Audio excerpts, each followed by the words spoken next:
Okay. Okay.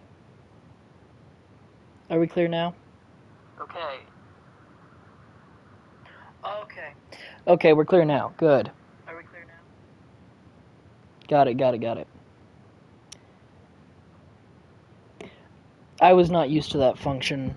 PlayStation has it to where whenever you start a stream, you have to go in and manually unmute when you start it. I don't get it, but now I know that my audio is broadcasting. Yay. Okay. For one, please read the warning, because the warning is more than likely very, very important.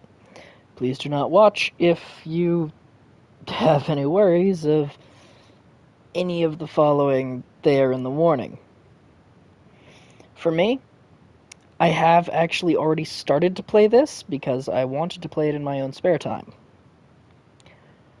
But I got like maybe a minute or two in and went, nope, nope, we're not doing this alone. So I decided let's stream it just so that you can actually witness my skin crawling.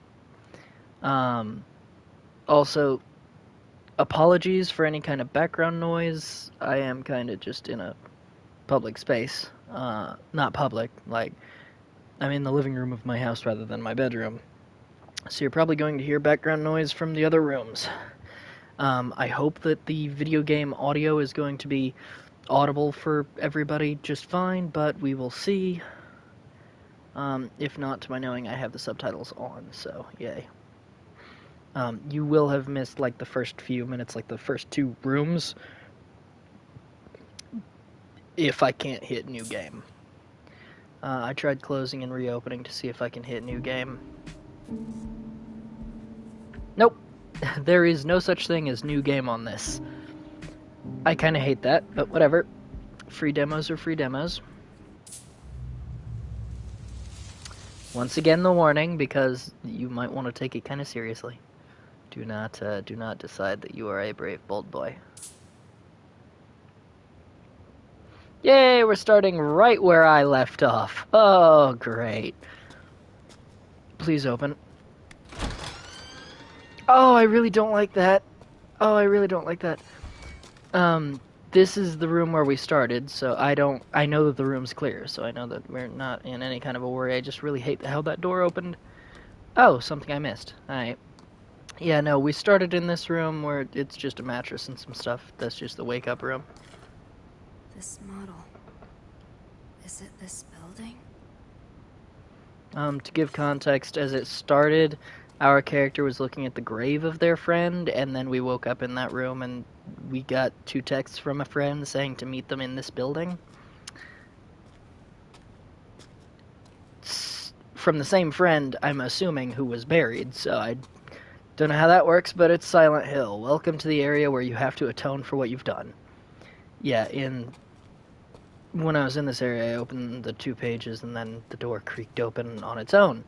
I didn't get to see a door open animation, and seeing it... Oh, I hate how the door opens. I know that it's like that to make you feel uncomfortable. I know it is, but... Oh, fuck. Yeah, no exit. Wait, I can look at these things? No, why is it that everything makes me want to jump? I've really become a pussy in my time, haven't I? Yeah? I'm trapped. I've always been trapped. Okay. The main character... Fucking what? I heard that, you creaky squeaky bitch. Anyway, the main character really needs to learn pretty quick that welcome to Silent Hill 1. You either atone for what you've done and get past it and, like, emotionally not feel guilty anymore, or you die. That's how Silent Hill works. So, it's basically rehab, but intensive rehab. Oh, great. It's locked. Yeah, you've been pulled into Silent Hill, lady. Oh, I hate this. Oh, I especially hate how they actually do weird perspective. Hi. Because everything that's not exactly where you are looking is blurry, and I really don't like that. And I don't know how well that comes across on the screen. Hi, you creaky squeaky bitch, I hear you again. You can stop doing the creaky squeakies. Oh. I hate you. I didn't do that. Maya? What do you mean, Maya? Do you see somebody in here? Because if you do, please let me know, because I do not want to see them before they see me. Or, I do not want them to see me before I see them. This is the home of death. Oh, now that's a beautiful mural. So this is where you're gonna face your first bit of trauma. Yay. Huh? For a graffiti artist, spray paint and a blank wall are all you need. In Kettenstadt, the walls of a particular apartment building are the canvas for several artists, with a new piece showing up every day. Social media star CB features her work here. Given her passion for flowers, it's only fitting that her name is CB, which is short for cherry blossom. Aw, I actually have 2 cherry blossom tattoos that I just got yesterday, so nice.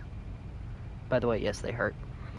CB's art continues to captivate the hearts of the young, so we reached out to her for comment. Keeping her eyes fixed on her new piece, she had this to say. All I'm doing is showing what these girls feel on the inside but can't show on the outside. If any of them connect with the girl in the art, it's probably because they're experiencing the same thing.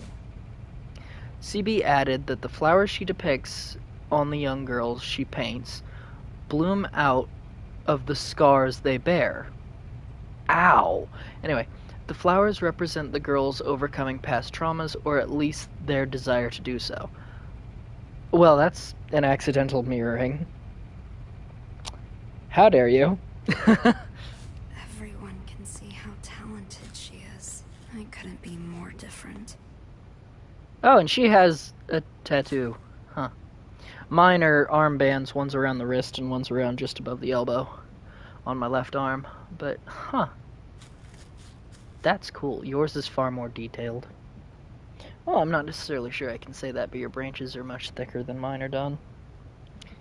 Mine are just thin armbands. Did Maya do this? CB. Cherry blossom. That's Maya's signature. She's Oh! amazing. I don't like that. The Do not. city's a blank canvas, begging for us to paint it with our hopes and dreams. I want to show the hidden side of girls, their impulses, their urges.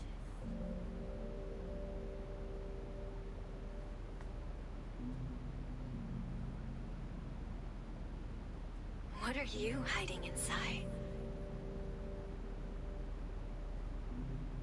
Don't worry about what people think. Be proud.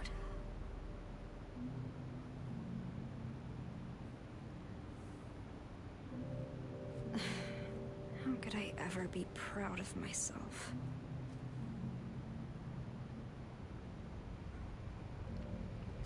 I'm sorry, who brought their loin fruit? Would you politely bring your scrotum totem to somewhere that is not here? That's getting closer. And I can't crouch.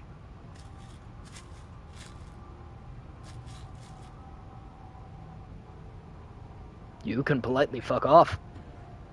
Yeah, I'm sorry?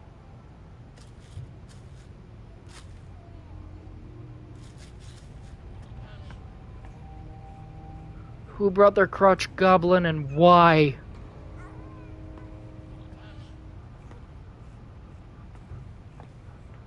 The fruits of your loins need not be around here.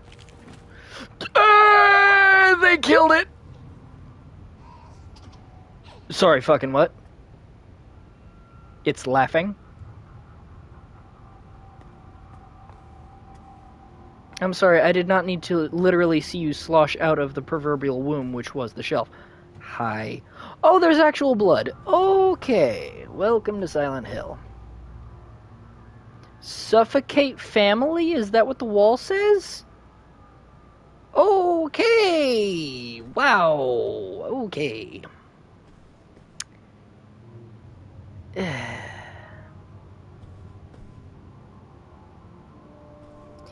Anyway, but what I was gonna say, I would ask this lady, what's holding you from loving yourself? What makes you judge yourself? Because personally, I've actually gone through a whole mental health journey lately of, like,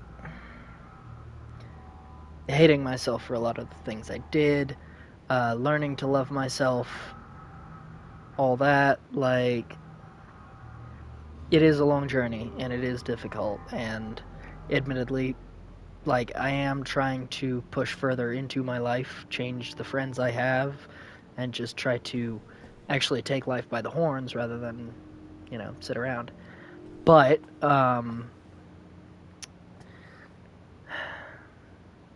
if you at all feel like you do not love yourself or that you do not deserve love, then what is making you not love yourself, and why do you think that you do not deserve love? Because everybody deserves love.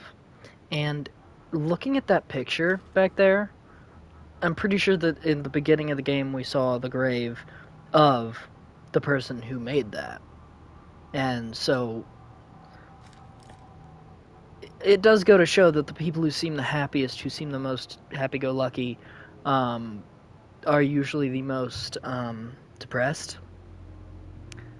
But just know that no matter what, your reality is shaped by your beliefs, what you think.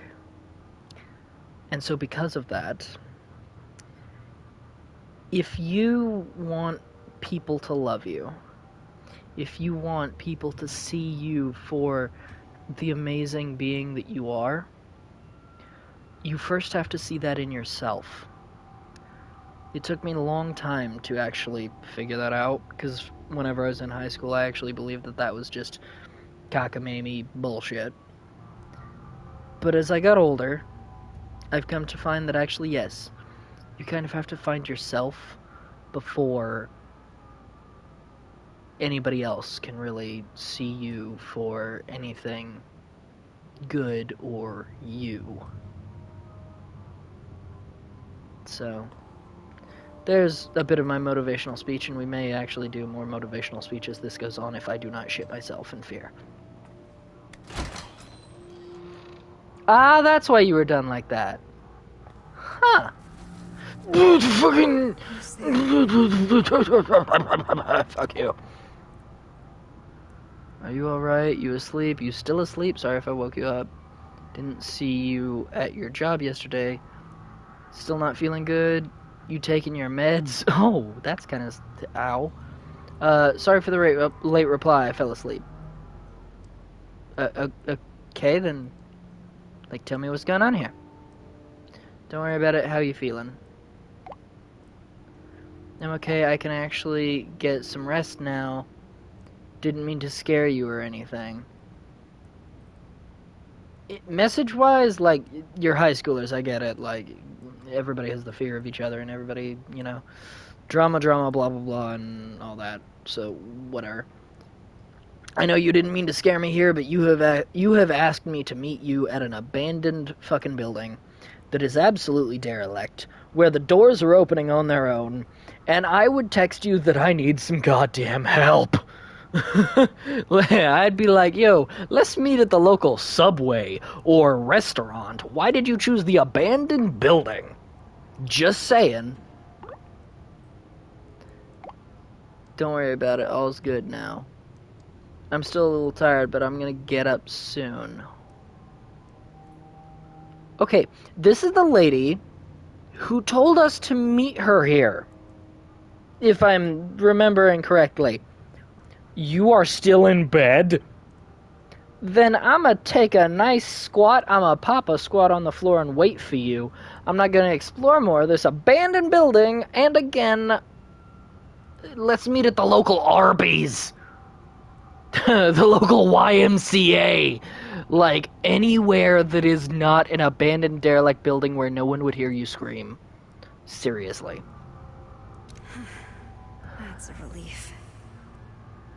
Yeah, so, I forgot about you, actually. But sit the fuck still and wait for your friend to arrive. Or just don't be here. But I know that's not how this game works. Oh, I hate that.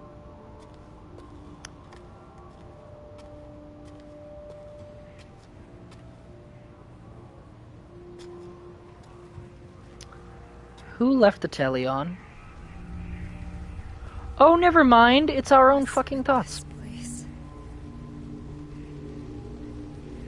Why all the sticky notes? Loser! Stupid!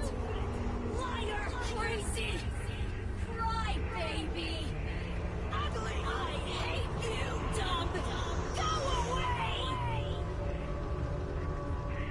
She never said anything nice.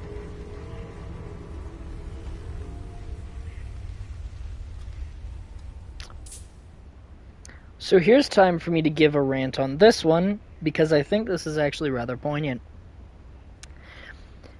Anytime ever that you are being bullied, remember that anything that the bully says to you is actually something they more want to say to themselves, but you're easier to say it to than the mirror. If somebody calls you a crybaby, then it's because their parents always judged them for showing any emotion, and they were beaten for at all being soft. So they call you a crybaby because they're not allowed to show their emotions.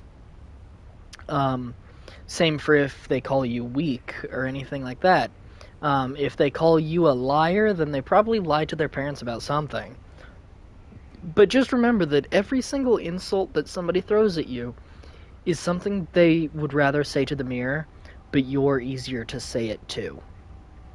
The only good response to being bullied, one, don't let it get to you. I know that's easier said than done, and I'm by no means being like, oh, well, it should just be easy to just not let it get to you. No, it takes a lot of years of just self-confidence building to not let things affect you like that.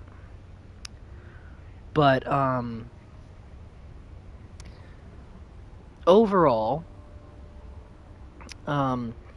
whenever they say stuff like that, engage in genuine conversation with them. Either accept what they're saying and then just ask them about why they're saying it, and somehow divert it to where you're talking about them, not about you, because you want to comfort your bully. I know that it doesn't sound the best and all that, but because bullies are just trying to say what they'd rather say to themselves, it's easier to fix the emotions inside of the other person than it is to just let them keep bullying. And to stand up to them only makes them move to a new target or only builds on the hate toward them. The only way to solve bullying is to act as therapist to your bully, because they don't have a good coping mechanism, and bullying others is getting them nowhere. So let that be your little bit of tidbit of advice for the future, I guess, is just anytime you're bullied, become therapist to your bully. And if anything, if they start to love your therapy, then you can ask for their lunch money. Just joking, don't do that. But anyway. Also, could somebody turn off the whispers from God's anus? Seriously, like, did somebody leave a draft?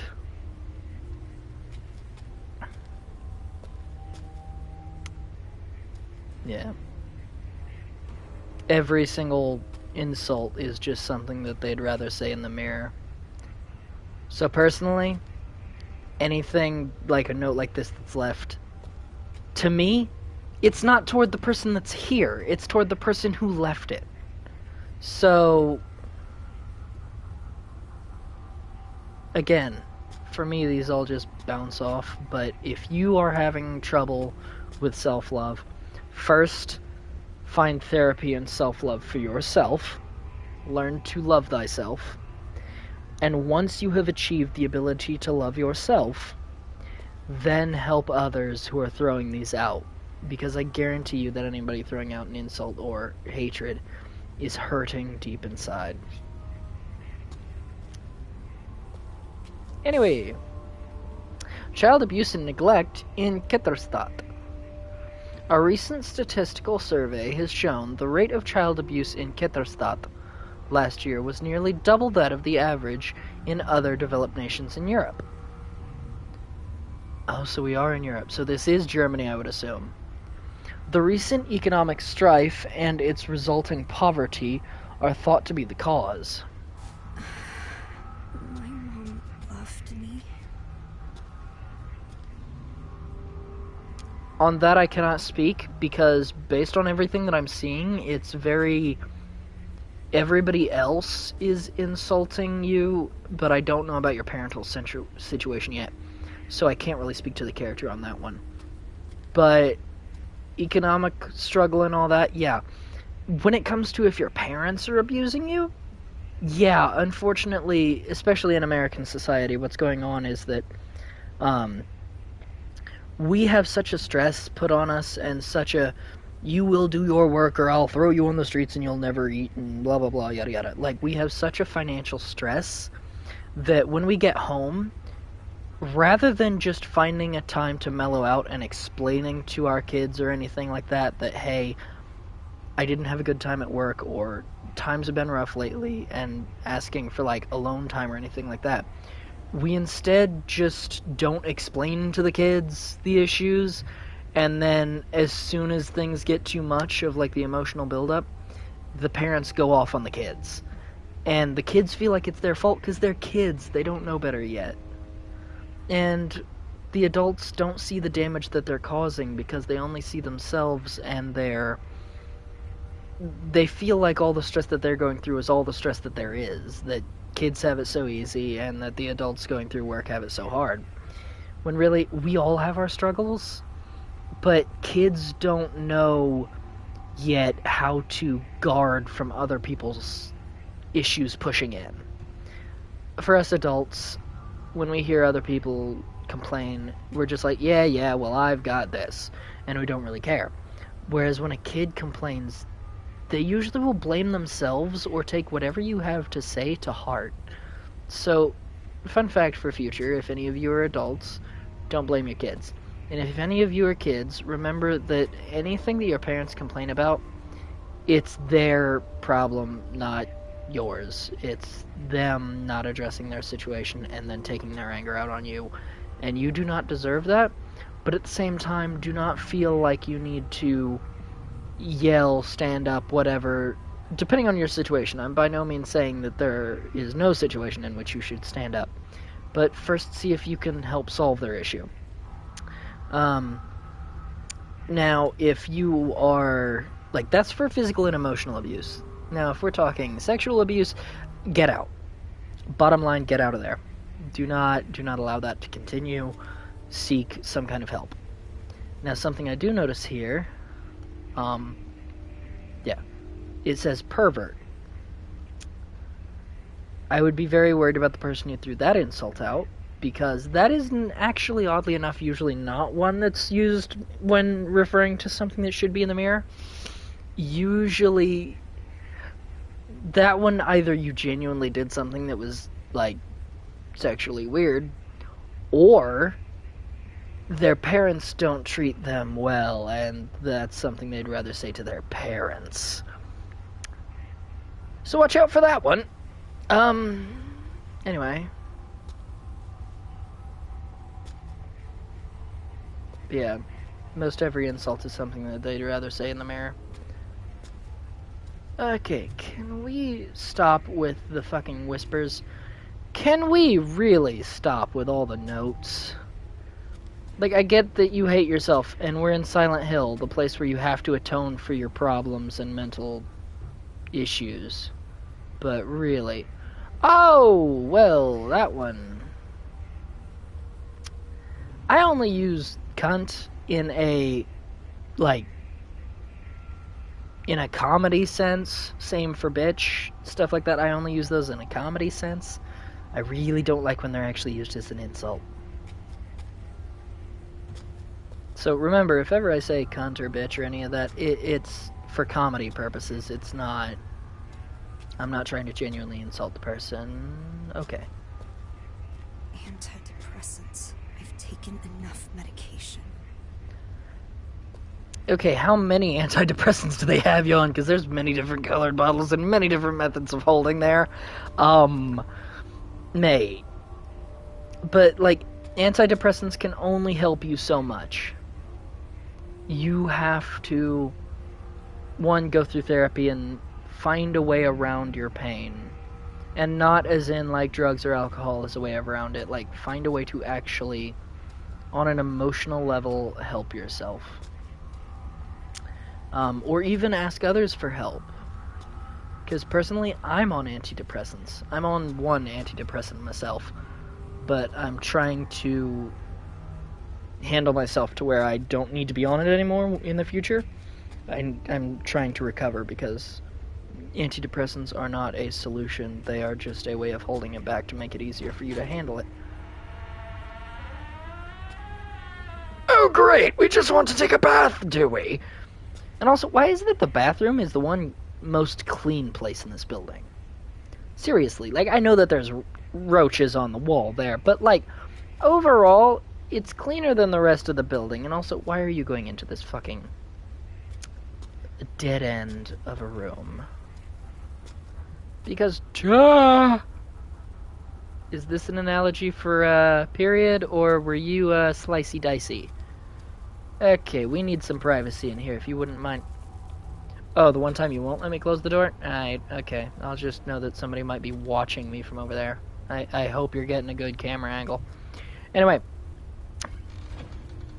Now you close the door for me! Ah, fuck you. Yep, you were a slicey dicey. I'm so sorry. You might want to look away now, depending on what's about to happen. Warning. No, don't. No, no. I'm sorry.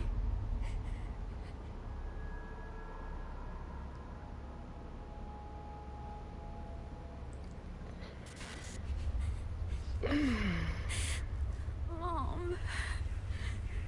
Mom? What? Wait. Okay, so she did get abused by her parents. Oh, no. Okay. Please remember that anything that your parents say to you... I'm sorry, you can do without whispering in my ear. Thank you very fucking much. Anyway, remember that anything your parents say to you is their problems that they are putting onto you. It is not your fault.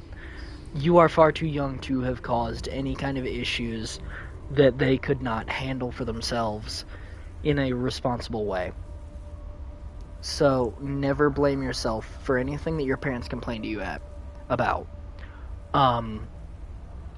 As far as cutting, I know it goes without saying for me to say, like, don't cut. Can you calm down outside that door for 2 seconds? I'm trying to be motivational, you spiritual fuck. Haunting fuck. Saying spiritual fuck makes it sound like you'll actually provide help. You won't. Even though that's the entire point of Silent Hill, but still, stay outside that door. But... I've tried cutting in my past. I will not keep that a secret. I was unsuccessful because my nerves never allowed. But I can speak to do not do that. That sounds very basic. There's not much really I can say on that matter. Just don't blame yourself, and please don't needlessly hurt yourself.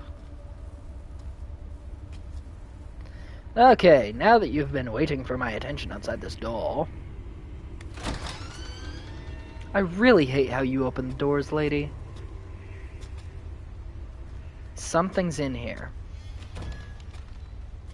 There's not a chance something's not. Hi. What about you, Anita? What about me? You didn't look so hot the other day. Never just take that as an answer.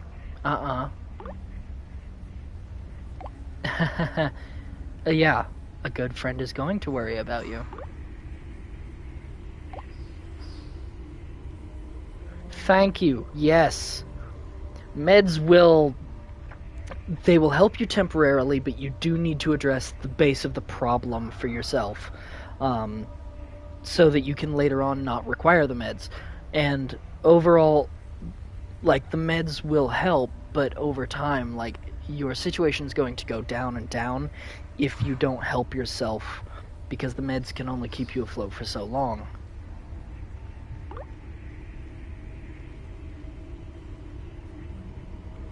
Doesn't really do much. Okay, how so? Are you not being open enough with your therapist? Is your therapist not good for you? Because there are some instances where maybe you need to change therapists because your current therapist isn't quite getting it. Or maybe you're afraid to be too open with your therapist because that can be an issue too. Like, it really all depends. So, when you say that therapy doesn't do much, definitely look into what could be contributing to that rather than just taking it as a defeat, because getting through depression is one step by one step. You do not just accept a problem as a problem. If you can do something about it, you should. That way you can get step by step closer to your mental health.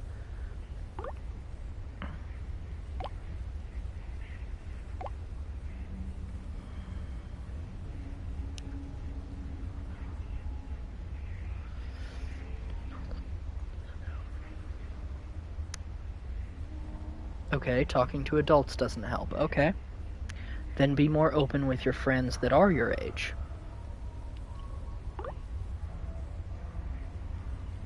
No, you won't. Don't do that. You need help. By saying that you'll let them know if you need anything, usually that is... There's a certain pit in the gut or a feeling in the torso when you know you're withholding something, but you don't want to believe that you're withholding something. She would definitely be feeling that time. Like, be open about your issues. Because that's the only way that any kind of kindness happens, is being open with each other. A lot of hatred in the world is due to people not being open about their feelings, bottling it up, and then it comes out as hatred to somebody else. We all, as a society, need to learn to be more open, kind, and just emotional with each other. Because since we bottle it up and try to pretend like nothing's wrong, we only cause more pain and suffering, even though we don't mean to.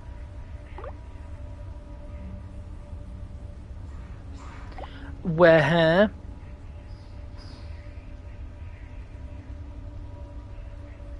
Okay.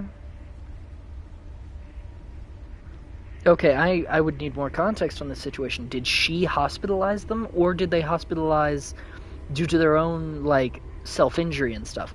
If it was self-injury, then don't try to say that people deserved it. Anybody who does a bad thing or does anything that is considered it all bad. They have an issue that needs help. They don't need to be hated or beaten or anything like that. They need help. Bottom line. Care for people as much as you can, and let as few people's words get to you as possible. Because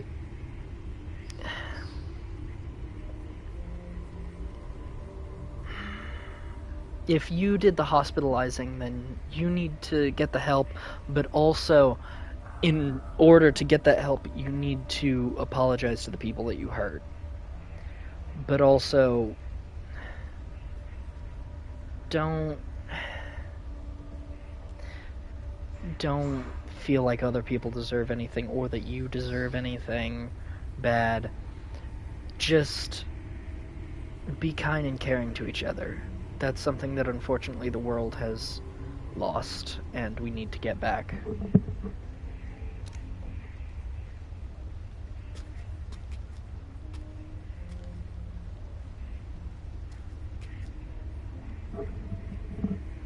Does that say silly?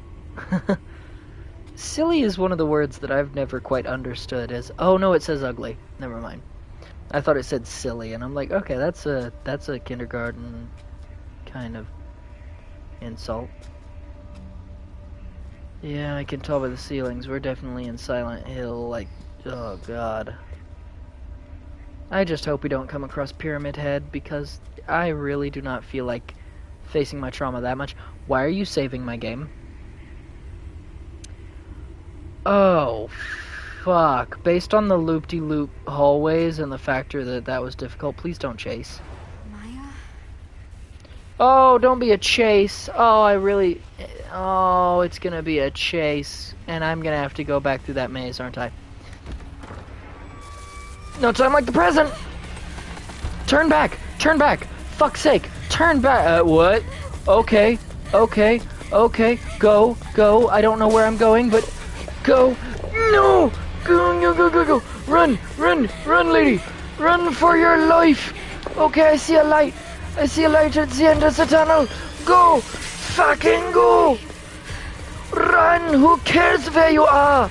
Run for your life! Oh, thank you! Am I safe? Oh, fuck! Where did it even go? Oh! What was that thing? I didn't like that there was multiple paths. I really didn't like that. Oh, that sucked.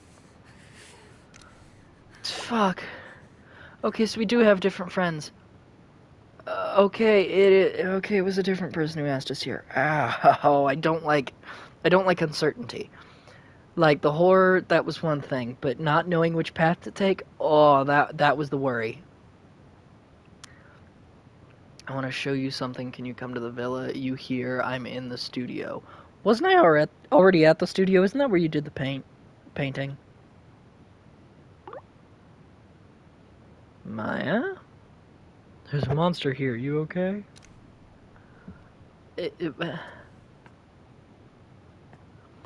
Oh, look, a window. And you are on ground level. Climb out. Survival 101. There is a monster.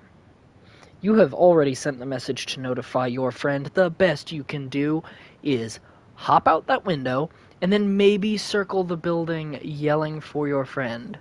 That like, hey, there's a monster here. Hey, this not good. And also, if by some chance you are on like the second or third floor, climb down. There's cloth here. Make a rope thing to climb down. Do not stay in a building where things can hurt you. And also, fun fact that I actually found out only lately. A sakura tree, cherry blossom, is actually a symbol for death.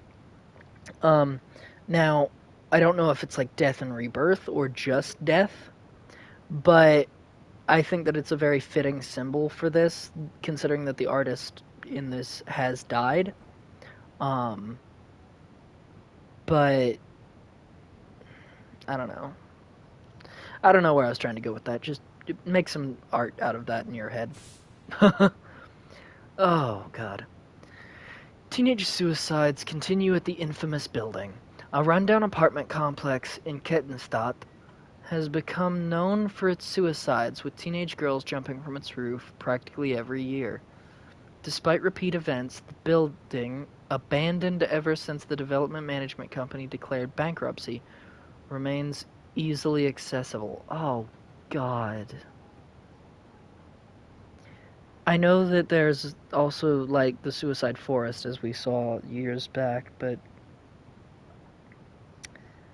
fuck, man. The young and unemployed are not deterred by the building's grim reputation, though, with many continuing to enter it and young graffiti artists using it for their work. Meanwhile, local residents' security concerns continue to grow. Please. Not Maya, too. She has been acting weird lately. Wait, are these memories? Like, I know that we've been pulled into Silent Hill because our character feels guilty for some bullshit or something and needs to emotionally, like, fix their shit, because that's what Silent Hill is. It's basically, hey, you can't emotionally get past this, so we're going to put you through horror hell so that you emotionally get past it or die. And one kind of really fucked up thing is that Silent Hill doesn't really determine if you are guilty or not. Silent Hill just forces you to go through the mental therapy, and then once you are better, it lets you go. Literally, like the first or second, maybe first or second game.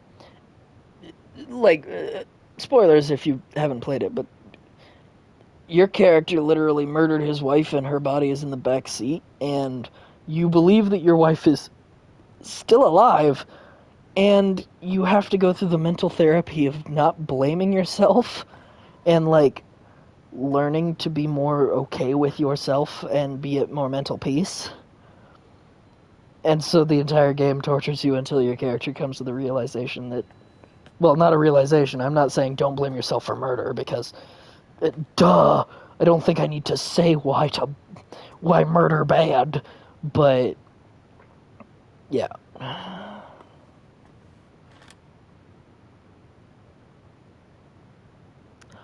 Oh no! Oh no! Oh no! If what I said earlier is true, and the cherry blossom being a symbol of death and all that, I really hope that Maya didn't go through a miscarriage, because, oh my god. Oh, that'd be fucked. Oh, Maya, I am so sorry. Cherry blossoms bloom within the grasp of death. With most flowers, the rot sets in, then they fall. That's the price of new life. Not cherry blossoms, though. They bloom beautiful, they fall beautiful. That's how I want my life to be.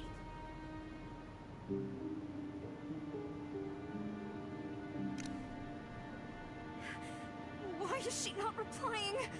Come on! Because I have to find her. She is already dead, and you have been pulled into Silent Hill. Which, if I'm being honest, like, realistically, if you were to climb out the window and try to leave, I'm sorry, whose demonic ass decided to orchestra up the fucking alleyway? Great, there's gonna be a monster visit really close. Can you stop monster screeching up my ass? Anyway, but being realistic, if you were to climb out that window and try to get down, like, in a regular situation, yes, that is the main goal, and that is a wonderful idea, all that. But if you try that in Silent Hill, it might just suck you back into the building, or grab you, or just teleport you back in. Also, why is there more horror? I can't open that door. I'm assuming I can't open this door. Correctamundo. Do I have to go back out to that monster? Because I really hate chases. Then again, personally, I'm very much a... If something threatens you, kill it. Like, beat the shit out of it, shoot it, stab it, whatever. So that's why I don't like running or feeling helpless. But I get how it is an analogy for depression and all that, so... Welcome to it, eh? Oh, fuck. Oh, okay, you made the cracks look like a body. I get it. Cool. That monster. It's gone, right? This hallway looks Where's nothing... the studio? This hallway looks nothing like how it was when you came in. You should piece that together. This is entirely just your traumas, and that makes me certain that Silent Hill would not let you out. You're not even that high up. You're like one floor up. You can climb down. The famous suicide spot.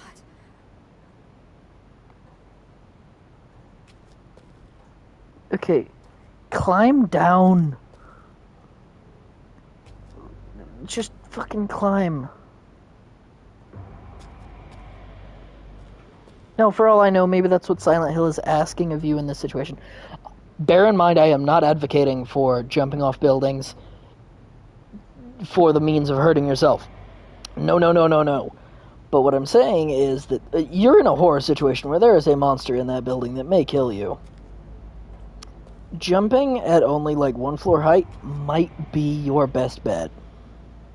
And maybe that's what Silent Hill is asking her to do, is to just do a mini jump so that like it teaches her that she doesn't want to actually jump and might give her a new perspective on life. Kind of a Saw kind of way, which I half support and half don't support Jigsaw's style, because I do believe that you only see the value in life once you truly face death. I bounced on death for about 7 years, so that's why I say that. But I don't support putting other people into that situation, or even putting yourself into that situation. Why can I go around this? Oh, god damn it.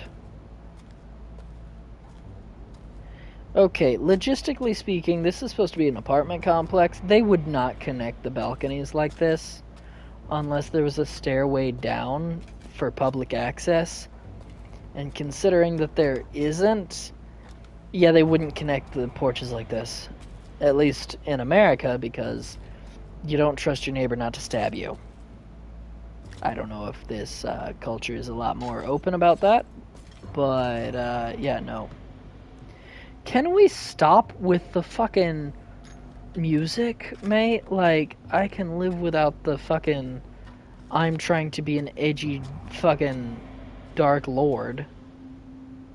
Trash room. Open. Of course, you don't belong in the trash room. See, that's even Silent Hill saying that you are better than that. You don't deserve to be trash.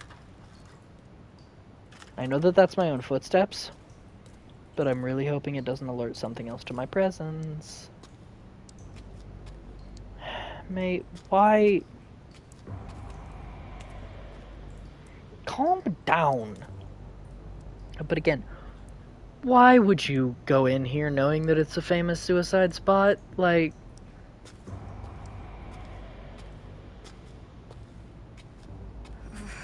Creepy. Maya, What's creepy? I hope you're alright. What, just that it's an abandoned building?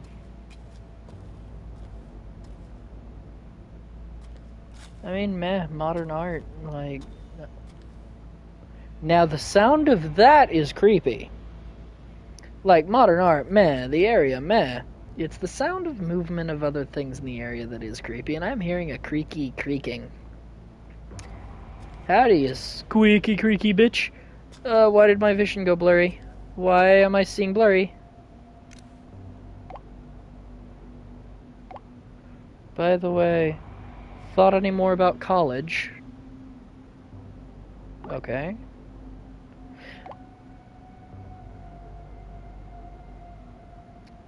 Well, that's the best advice I could even give, because I'm a person who kind of backed out of college, so... So... Hey, you're not supposed to ask me about shit. You're not supposed to be commenting to me. Stop it.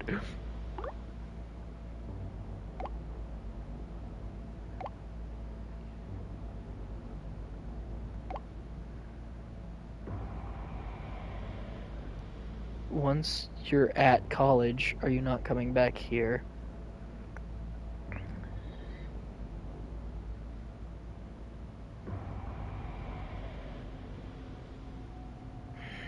I know that that's actually something that I'm currently facing. I'm digging myself out of depression, and I need to go to face college again. Because I took one crack at it, and depression beat my ass. But that's because I hadn't yet really tried to face depression. I hadn't yet tried to come to terms with my past, the things I've done, and all that. Now that I am on my journey to be a better person, to recover, to all of that, I do need to give college a second crack. Oh. Game, you're not supposed to help me through my depression. I do find it interesting, though, that, like, the game, like, they're all like, oh, this could cause depression and cause all this, because, warning, it has those. Whereas for me, maybe it's just me having a different perspective on it, but I get therapy from the factor of, like, I know that I have to face college again. And to see this, to me, it lets me know that it's not that uncommon a thing for people to find it difficult to face college. Because again, I went once, dropped out. Like,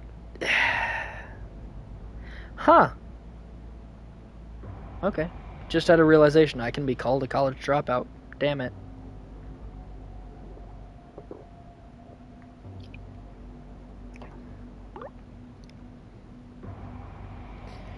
Not for you. Personally, college being for you or not for you isn't the point. The point is to better your future. So, in my eyes, college isn't a place for fun, it's a place for work. And that is a sad reality. You're not allowed to continue your childhood there as much as they advertise that you could. Unfortunately, it don't work that way. That's one of the main reasons, like, for me, the college that I did was online. And I know that in the future I would need in-person college, like I would have to go to the campus, have a dorm and all that, because that would work best for me, and it's best for me to be forced to socialize with people. Whereas if it's online, I don't have anybody to talk to, I don't really have any friends, I don't have anything motivating me through it.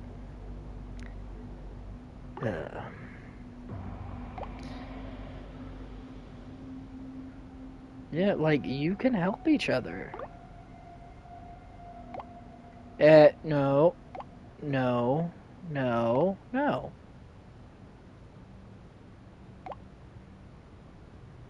Okay, can you stop? Okay, thank you. I was like, I need something to read on the past. Like, yeah. Okay. But yeah, like, you do not turn down support if it could genuinely be helpful. And I know that depression will make you feel powerless and like nothing could help, but I guarantee you, things can help. If you at all feel powerless, then accept help from a friend. As far as like her saying that she can't do anything, that's the depression talking.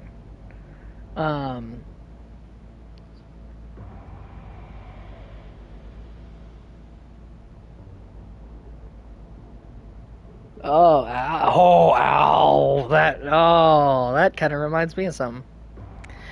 I showed a friend of mine some of my art lately, and she said that I could really get good with art, and I could develop it.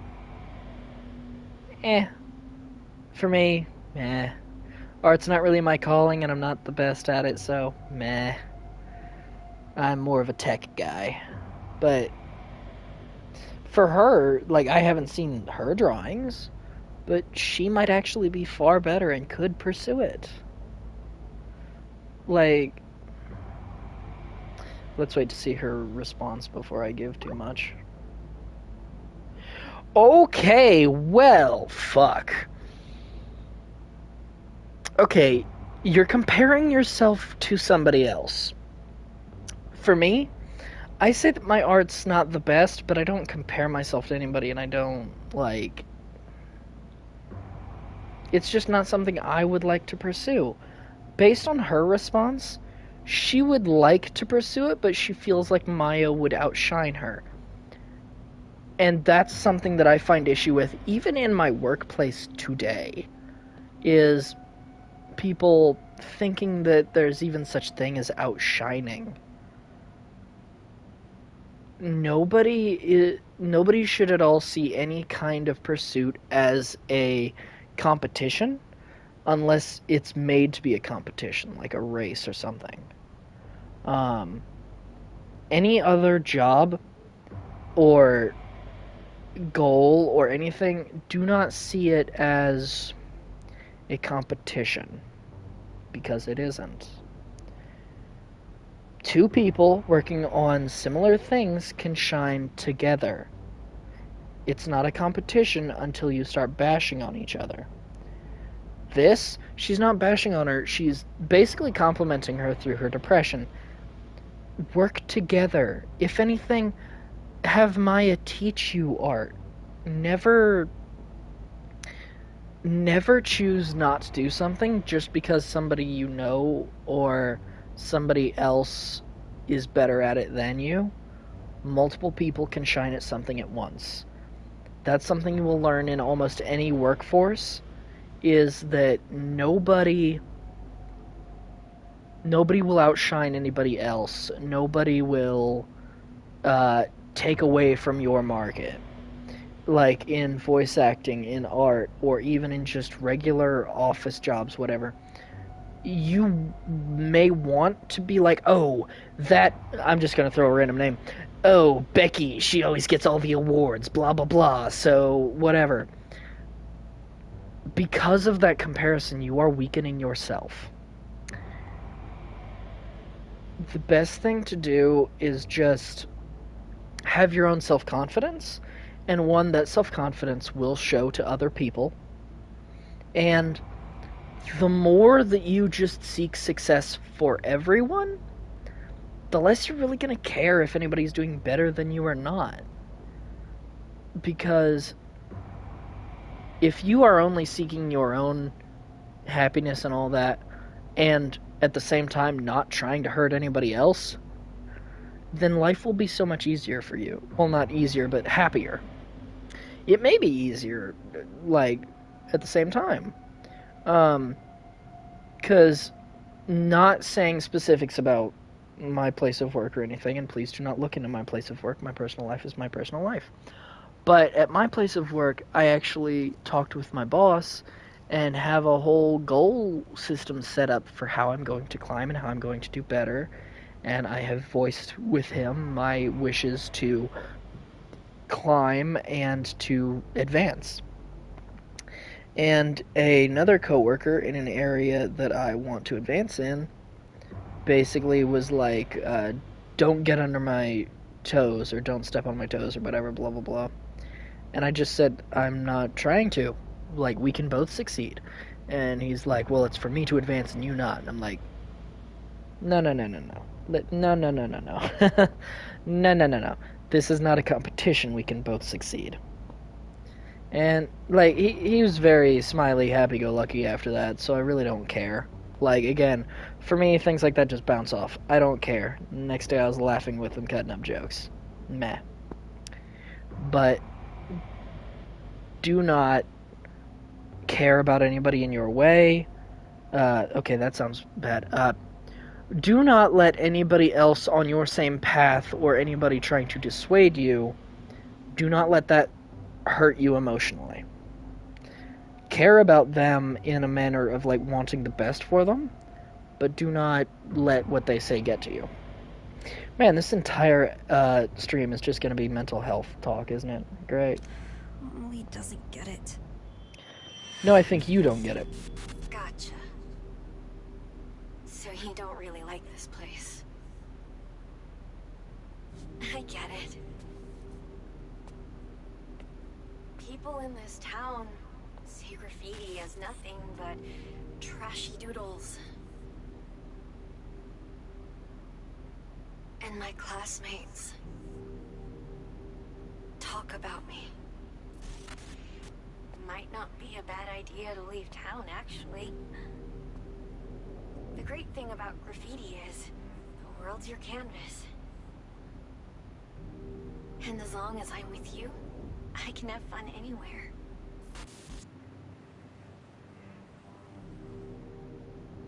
There's no way out. Sorry? I think that was your mind having a proper thought about the fact that you're in Silent Hill. But anyway, okay, can somebody put away the crescendo of death? Thank you. For at least sheathing your instrument. But... yeah, there's not really much I can say on that. Hello, little teddy of love. Oh, we have a teddy of love in Silent Hill. Now that is actually shocking. But oh well, enjoy the teddy of love. Mwahaha.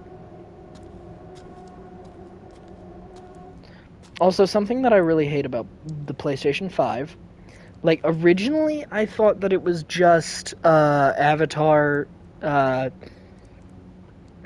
new Avatar game.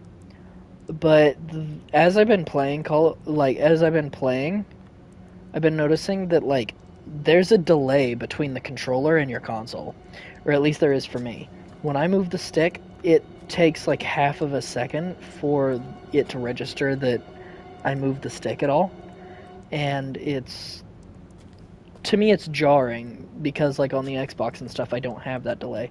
Whereas PlayStation, it is a noticeable delay. But anyway... keep out, blur blur blur. Yeah, cry about it. Close behind me? Yep. Are you here? Is this your studio? This place is pretty. Why did you save?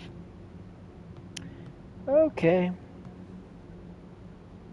Skizenbuch. I probably butchered that, but whatever.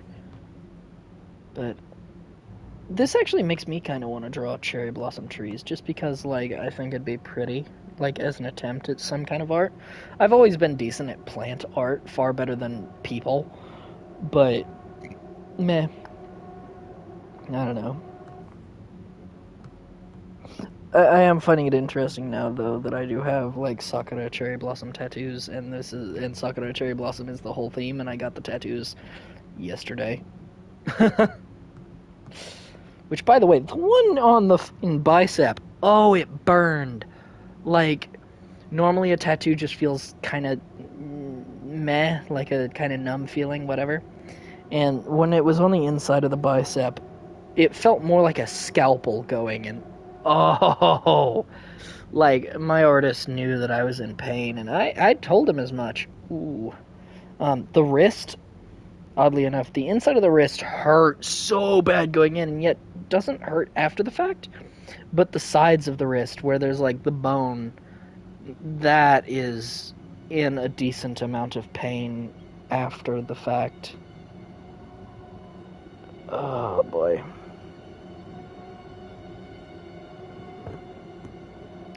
Oh, that's all of my skin.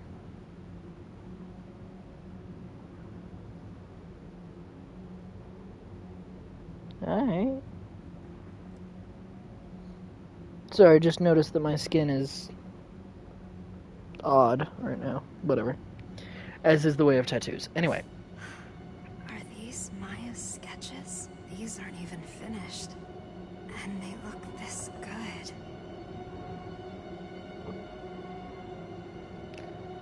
some people have skill, and by no means should you ever feel dissuaded from pursuing a passion. Like, if you're looking at somebody else's work and you're like, oh my gosh, that's so good, remember that they had to fail to succeed. That is a rule of life that everybody needs to learn and to come to terms with. Every success comes from failure. What I mean is, every success is built on the back of 1,000 failures. Meaning that I guarantee you, back whenever she was trying to draw these, there was at least like 50 failed wadded up papers in her bin before she actually succeeded. And that's something I think society should pay much more attention on, rather than somebody's success, is that we should pay attention to how many times failure is needed to complete a process. Because I think that we forget that far too often nowadays, and we don't pay attention to that anymore. And I think that we should. Huh. It must just be the light hitting my skin wrong. Oh well. Because I just turned on the light to look at my skin to see if that's right. And I think it's just what my moisturizer is doing. It just looks a little off, that's all. Meh. Anyway, next. They seem happy. The drawings may seem happy. That doesn't mean that the artist is, quite unfortunately. But that is a gorgeous way of drawing that, like, the Sakura tree has wrapped around them. That's actually really cool. A new life. Is that a reference to pregnancy, or is it a reference to miscarriage? Depending on the symbolism of, do we mean the Sakura being a life, or do we mean it symbolizing death? Also, I really like how, like, the arch in the wood actually makes it seem like the bit that's on the person is actually a, like, off branch from the tree. That's actually really cool. So full of life.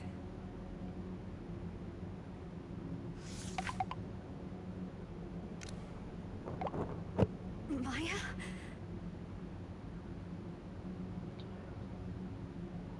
Oh. Well, I mean, duh. We know that she's already dead. So she kind of, you know, she is the Silent Hill monster. She is the being.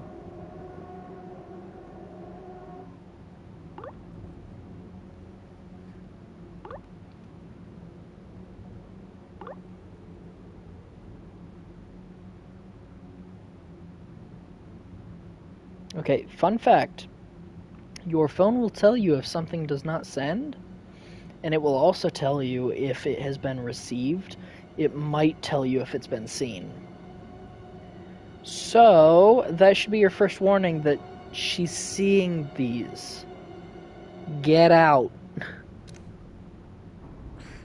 Why won't she reply? Where are you?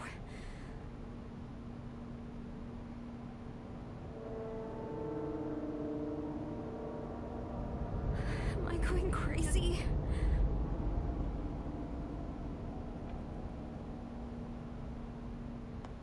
You are in Silent Hill.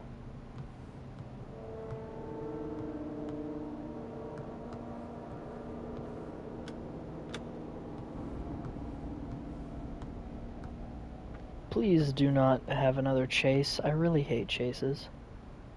Even though I don't think there would be, given that this is a dead end It's room. locked. Sorry. Oh, okay. New art.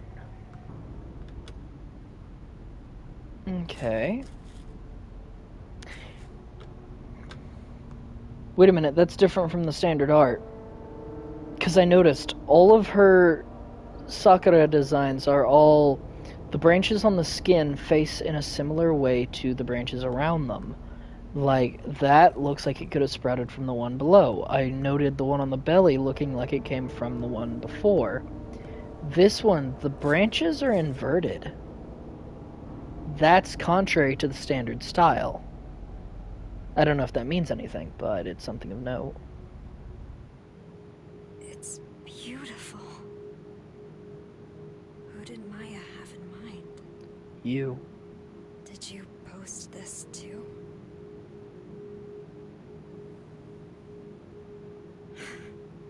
Even more followers.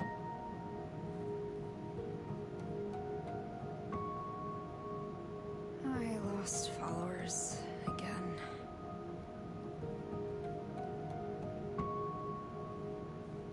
Some new followers here. I need to upload stuff like this to get as many likes as Maya. No. Sexy. Loving it.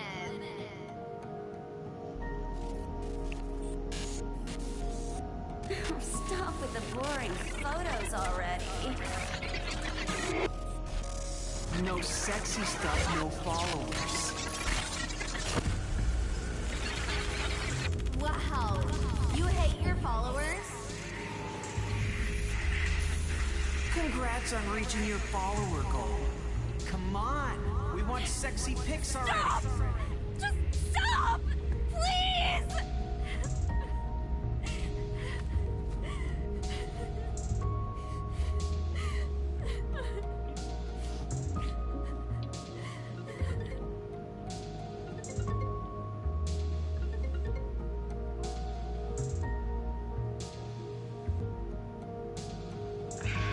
I'm sorry. You have your own situation to deal with. I was out of line. I was thinking selfishly. I'm so sorry.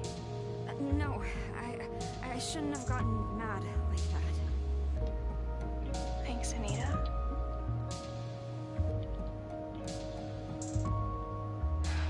I guess I haven't accepted Maya's death yet. Huh? Why did she jump from the villa?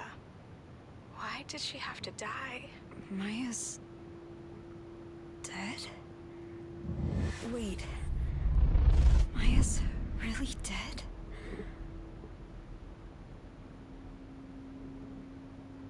How could I forget that?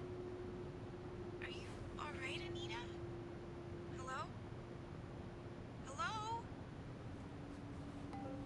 No.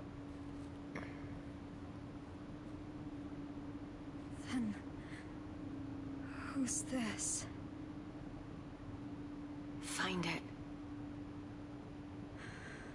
Who?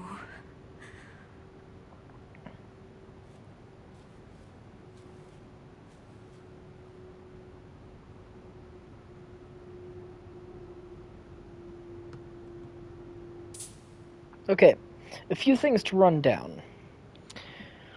One, the thing about putting up, like, sexual posts and such, that is unfortunately a thing of modern society, and I really don't know what to say to it.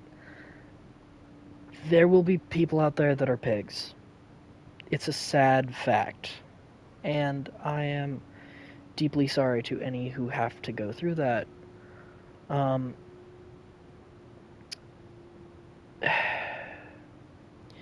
Only thing I can really at all say on it is don't judge the entire human race because of a few sick fucks. But also, you don't need to cave to such things like that. I do think that it is a toxic thing of the current day to be seeking followers and all that.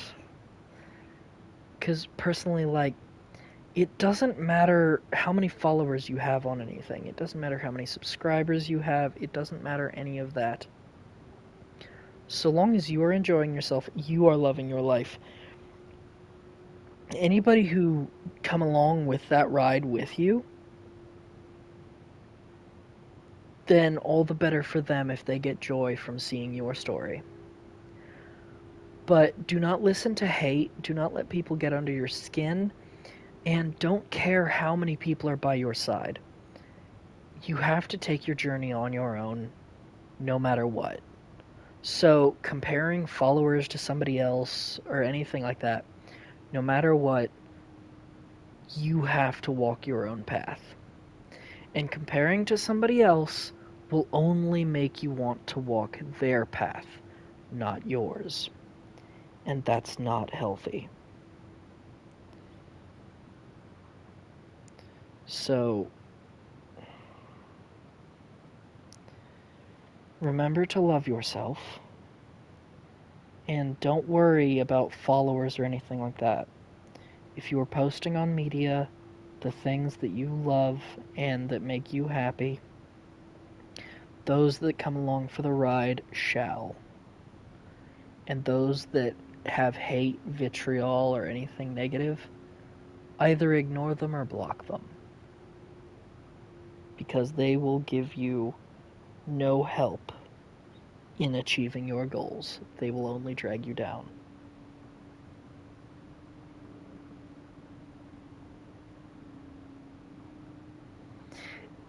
And to state to the factor of like her having forgotten that Maya was dead, welcome to Silent Hill. If you don't know Silent Hill, again, it pulls you in to deal with your trauma. It will make you forget things so that you will have to relearn them. And in relearning them, you may learn them in a different way, or it may be a way of getting you to actually come to terms with things. But yeah. Silent Hill, it's horror, but technically the overall thing is that it provides you with some form of therapy. So, dark but useful, I guess.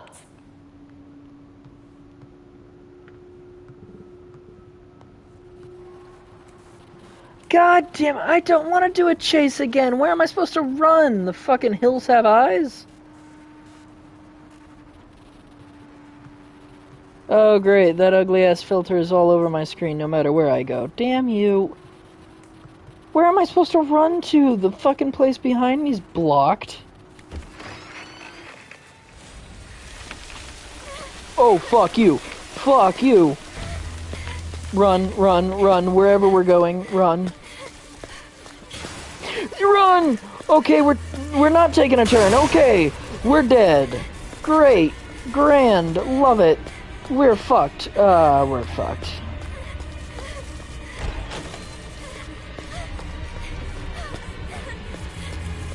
Welcome to Silent Hill. Run like a motherfucker. Run like a motherfucker. Ooh, book it, book it, book it, book it. I really don't like running. I really don't like panic. Fuck you, fuck you, fuck you, fuck you, eat a dick. Eat 7 loads of cock and call me in the morning by Betty's sake. Fuck you. Run. Motherfuck. Who the hell cares? Run. Oh. Oh, I hate unpredictability. Oh, I hate it.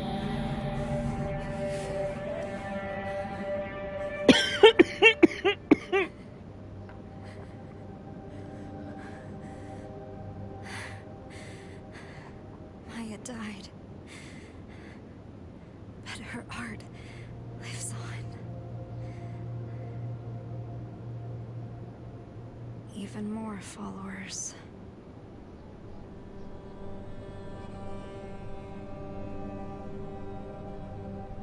No one is ever going to notice me. Wrong. No. No, no. Oh, no. This is where Maya jumped from. Look away now if you're at all queasy. That's a lie. Maybe I can be like her. No. Here goes. No. Oh, fuck.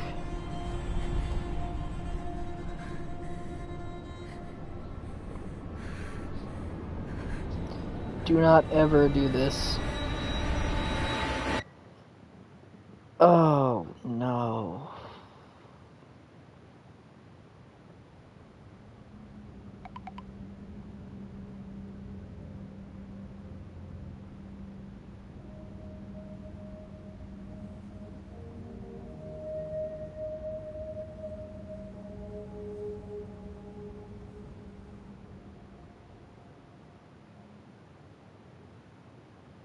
Well, as is always the case with Silent Hill, you either overcome your trauma or you die. That's how Silent Hill works. But also, yeah, if you are at all experiencing any of that, or any kind of self-hatred or suicidal thoughts or anything like that, or even depression, reach out. Like, you may say, like, that they're just mass whatever if it's a hotline, or that nobody could help you, but people can. And no matter what, like, I think one of the most important things is to actually take the step to help yourself.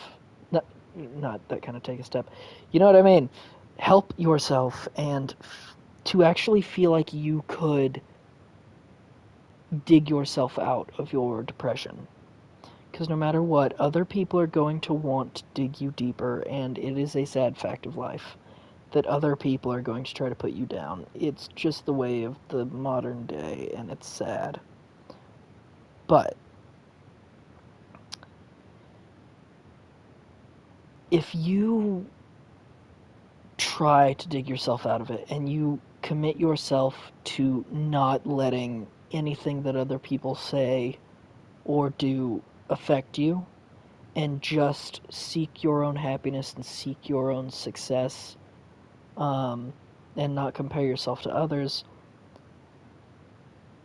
while also seeking help, because it's very unlikely that you're going to be able to handle it all on your own.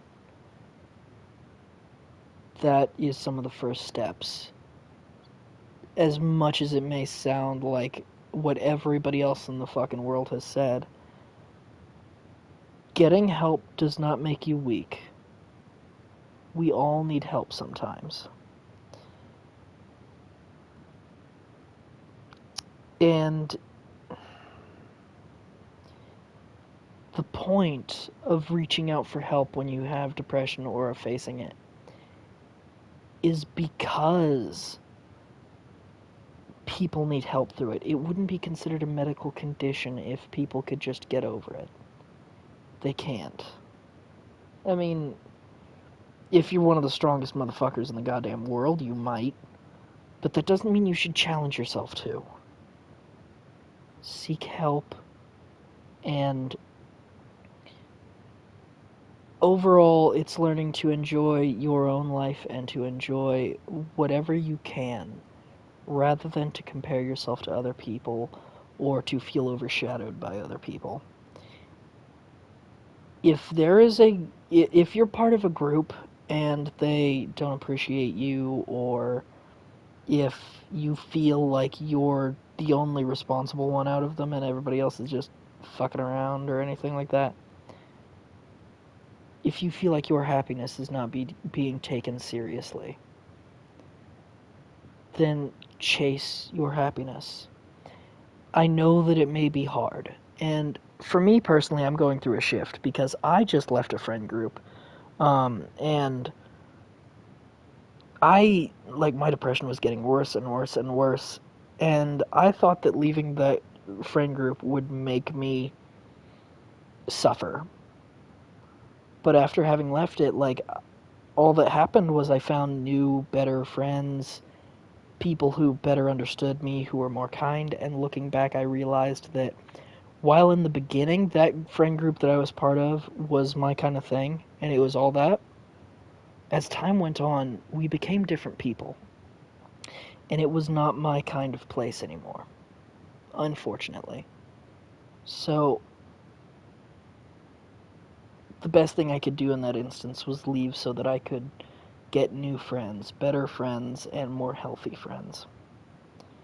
That's what happened for me lately. I don't know your situation, and please do not take mine as some kind of multi-tool for, yes, I'll just apply this to everything. Get a wide variety of input, helpful input. Do not just take input from somebody who wants to bash you or insult you. Anybody who insults you or does not treat you with the proper amount of respect does not deserve your time. Bottom line. But take the journey to love yourself, and those that deserve your time and are caring enough will gravitate toward you.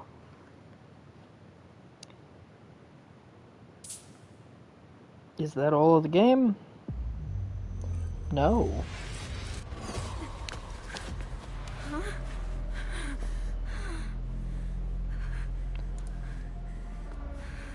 I back at the villa? But why didn't I die? Because Silent Hill is forgiving? For once?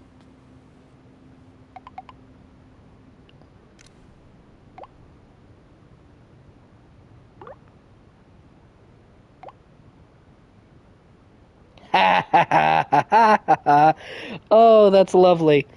Oh yeah, Silent Hill. You either recover from your trauma or you die. And in this case, I guess Silent Hill basically said, nope, I'm not letting you escape. I'm forcing you to recover. I find that actually amazing. That's beautiful. Because I'm used to Silent Hill being very unforgiving. So them showing a version of it where Silent Hill is like, nope, you're not getting the easy way out. Go back, try again. I like that. That's beautiful.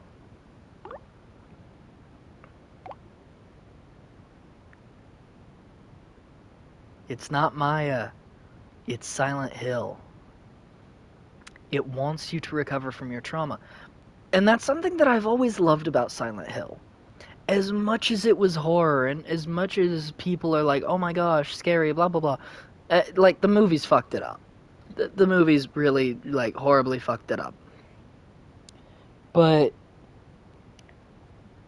overall, Silent Hill is very much underlying is mental health. Mental health has always been the underlying and has always been the entire point. Is that Silent Hill tries to make you... It tries to make your peace be your... It tries to make your mind be at peace, if I can speak. And so, it's oddly like... It's a place of therapy while at the same time horror. It's basically trial by fire therapy. And personally, that's one of the reasons why I love Silent Hill. It's beautiful in that manner.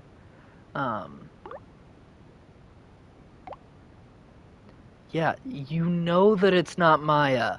You know that. Piece this together.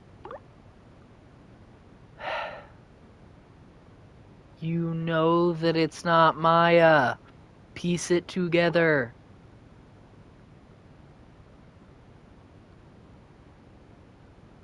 Like, all the text has to say is, I am Silent Hill. And explain you are here until you can face your trauma, until you can be better. But at the same time, that might affect their mental journey. So, just saying that, saying that I am your jailer or something might be a better statement. What the fuck? Oh, hi. A thumping boom. So we're back at the starting room. Grand! Yep, back at the start. Oh no, my battery. Silent Hill decided that you don't need battery. I actually don't know if its powers extend to powering things. There better not be some giant creature out there booming. Oh, hello, the teddy bear of love. How wonderful to see you again. Ah. The teddy bear of love. I love it. I actually would love to have a teddy bear like that. Like the white fur with the pink bits. Oh, that's beautiful. I know that I'm a man, but embrace your feminine side. Embrace the joy of cutie cuddly. Because that's really the key to happiness, is just be yourself and choose happiness. So I chose stuffy fuzzy animal. Yay. And also, I choose not to have a fucking Titan outside that's shaking the damn ground. But at the same time, I really hope we don't encounter Pyramid Head, because that will worry me. I will be very worried. Oh, why do I not have a light? Oh, it's gonna light the area for me. Yeah. Okay. Okay.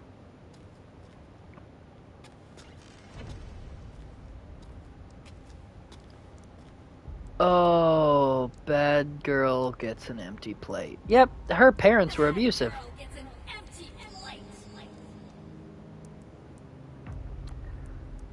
Abusive parents. I've already had my rodeo with that.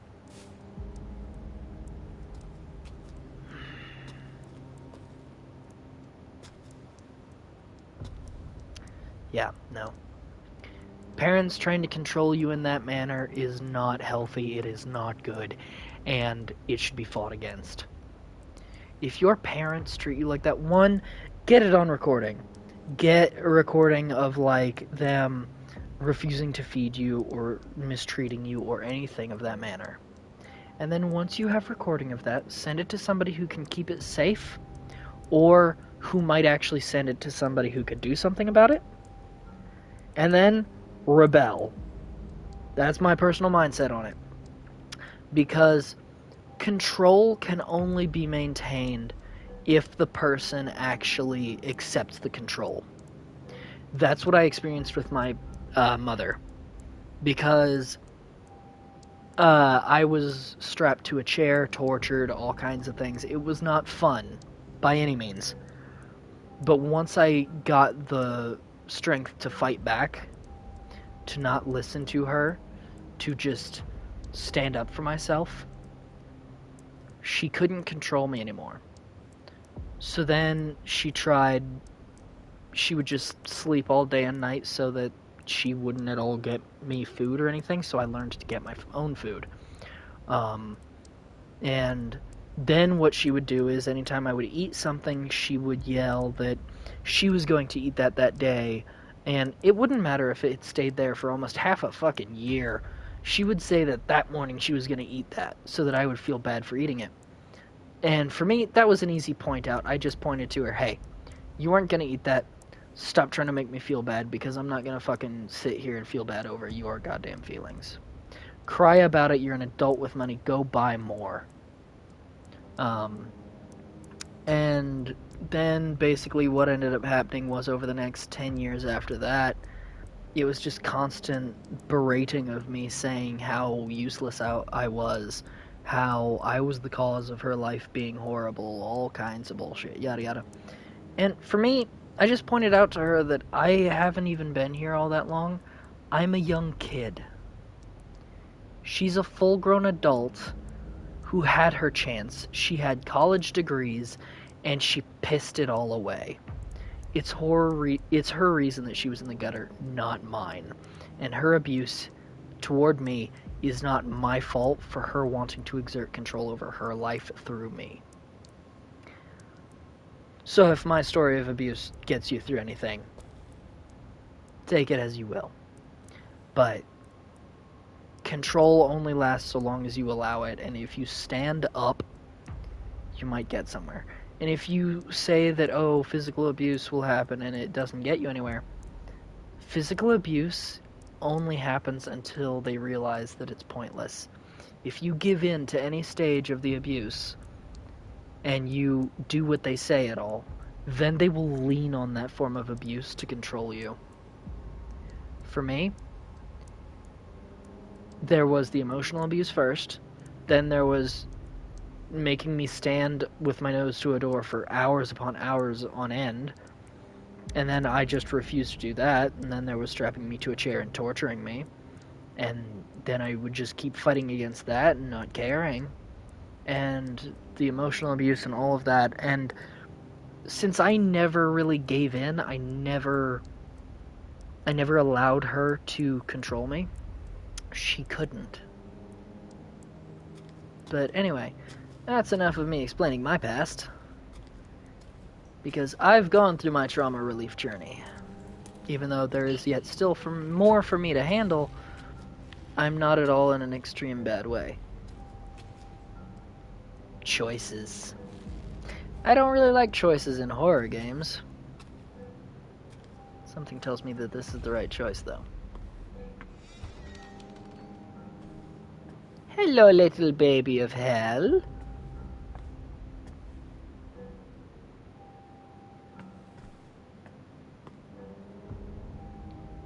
We'll repaint it all. That's nice.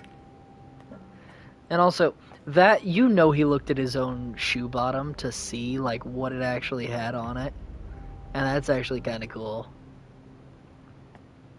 I'm realizing now I'm sounding more like an old man than I am younger, because I'm like, oh, that detail of the shoe is cool. Or like, we'll repaint it all. Oh, that's nice. And it's supposed to be like, oh, rebellious. And I'm like, oh, that's nice. Here I was thinking I'd never become that. Fuck my life, the fucking pits of abyssal death. I know I can see that there's no creatures in the darkness, but I really don't like that I can't see too well through the darkness. Fuck you! Again, I could see that nothing was there beforehand, but that doesn't mean you need to crescendo my fucking nerves out my ass. Ugh. What? Who would do this? Everybody receives hate. It happens. It's sad, but it happens. This is why you should not idolize other people and compare yourself to others. Everybody has their own issues, and by looking at somebody else and believing that they're perfect, you're only poisoning your own mind. You are not... You're idolizing somebody else who, in their very own mind, they are a horrible person and aren't deserving of caring. Everybody deserves love. Everybody deserves to be cared for. But know that everybody goes through this stuff and that nobody is alone. Hell, if anything, you know what? It'd be fucking hilarious if all of us got together and fucking swapped hate stories. Not like stories about how we hate others. Stories of like, show your phone to somebody else of like, hey, this person kept sending me all this hate and all that. And then you have the other person that you know or care about show you their phone with moments of where other people have hated them. Because, like, hell, both of you can bond over how much other people have hated you. I mean, that's how fucking bullies get through it, isn't it? All the people who hate them, there's basically Bullies Anonymous. So why not? Like, see each other's trials and tribulations. And when you see it all, you will find more caring for each other, and you will feel more seen.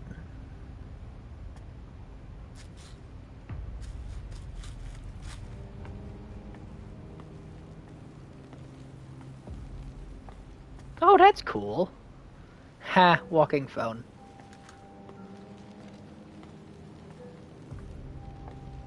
Hello, dark, ominous face of death. Mwahaha. Oh, a new door. Wait a minute, this is the same as... No, it's not. This is different. Is that? Yeah, this is different. Okay. That's haunting, and I would very much like it if you did not do that and you turn the light off. Can you politely fuck off? I can't see what you're being held up by, and I really worry that those are actual legs behind that. But fuck you. Fuck off. Die in a fire.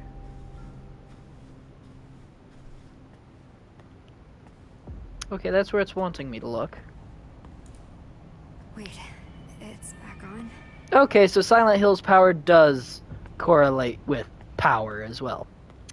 Yeah, just trust the process for Silent Hill, because clearly it wants you alive in some capacity. Clearly it wants to put you through this until you do recover. So, Silent Hill has a heart. Nice. How could somebody do this?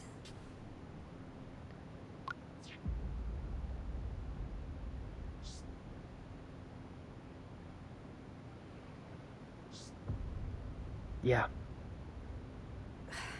Some people really have nothing better to do. Wait. Yeah. I bet it was these guys. Fuck you. Fuck you. Oh, I could have lived without your bullshit. Oh, so it's not real eggs. Okay, fuck you then. But yeah, everybody goes through this stuff, and it's very important that we all band together and feel seen by each other. Ha! You all got stabbed by fucking throwing darts. Dumb fuckers, you were so stupid that people poked at you. Even though actually in reality of like bullying, that is a symbol. Because people stabbed them, because people threw things at them, their parents or other bullies or whatever, they became bullies through being bullied. That's how they're created. That's a hard reality of it. And so, in that bit, please do note, the only way to solve this is by helping each other to heal. Because if we keep hating each other, we're only going to make more bullies than we are going to make healthy people. The only cure to it is to love each other, to be kind, and to become Uncle Irohs. We don't need to become General Zhao's. I really hope that isn't dated by today's audiences. Oh, I'm glad that you don't turn around. Oh, they have backpacks. Huh, that's a detail I wouldn't have actually expected them to have. I'm not going out there yet. What do you have? Children who turn trauma into tales. Solitude and anxiety in teenagers, part 2. Yes, in teachers. Which I guarantee there probably is. Anyway, all of the teenagers surveyed suffered from a deep psychological issues caused by past experiences, and, interestingly, all of them conceptualized those issues as grandiose stories of sorts. All. One girl placed herself in the role of a tragic hero, convincing herself she was at the mercy of an abusive stepmother, and that her loving, real mother existed somewhere. Another girl viewed her childhood scars as stigmata, believing those scars would bloom into beautiful cherry blossoms. Ow! This, I can tell you right now, is genuine psychology, because I did a little story thing with mine back in the day, and that took me a long time to get through, and past. These convenient tales in the face of extreme adversity are born out of a deep desire to escape unbearable pain and self-hatred. The greater the trauma, the more grandiose the story surrounding it. Ow.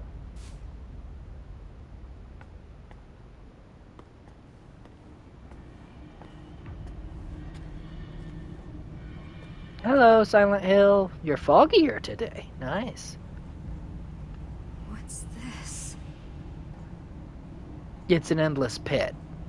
I'm thinking that Silent Hill is not going to allow you a second try this time. Yep. I think Silent Hill said, okay, you had one fuck up, do it again, and well, that's gonna be the face of Silent Hill seeing you fall. Yikes, bud. Yeah, I think you had your one chance, so you gotta step up your game this time, or else you're fucked.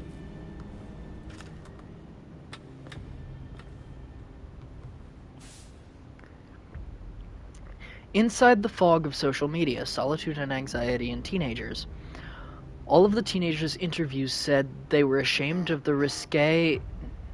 Sorry? Phone, be quiet. Anyway, all the teenagers interviewed said they were ashamed of the risque selfies they posted online. They also claim they experienced anxiety over not getting any likes on such photos. What all of the kids had in common was extremely low self-esteem. The greater their anxiety, the lower their confidence, the more pronounced their reactions were to positive attention. For me, I still have social anxiety. Like, I don't think I'm ever going to get around that. I'm a socially awkward being who will always have social anxiety. But for me, my confidence, I grabbed my confidence and threw it through the roof. The sense of fulfillment they experienced after getting a like. I really don't like that you put like in quotations. It is a like. What is there to put in quotations like it's not a like? The sense of fulfillment they experienced after getting a like online is difficult for adults to comprehend. Furthermore, even when acknowledged, the teenagers still could not view their actions positively, and quickly reverted to despair, seeking more attention to fill the void. Teenagers who are not yet psychologically mature run the risk of experiencing this toxic quest for validation. Are there any more book pages? Because I'm really liking these. Who the hell left fucking chairs on the floor? Fuckers. Yeah, we're all being tortured here in Silent Hill. Cry about it silently. Ha! I accidentally made a pun and didn't realize it.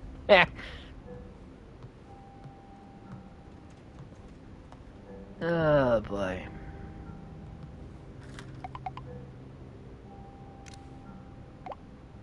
This is just like before.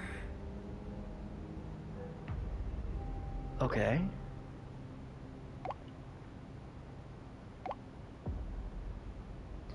Hey, whoa, hey, no. No. You are not a bad friend. Do not at all believe that you are a bad friend. No. You are an amazing friend, and you just needed some sleep. Don't feel bad about needing some sleep. Depression makes people require sleep.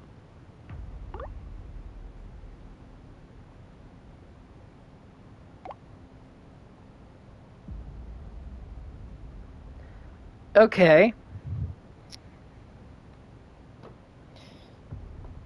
Well, I'm just going to use this as a teaching moment and not as a judgment moment, because that's what we need.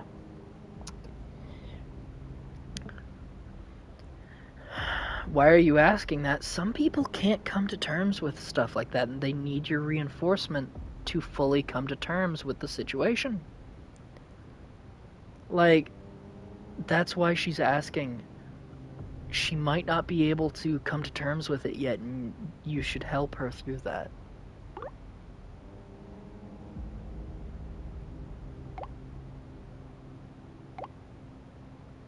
Okay, good. You've begun to relate. Okay. Okay, good. Good.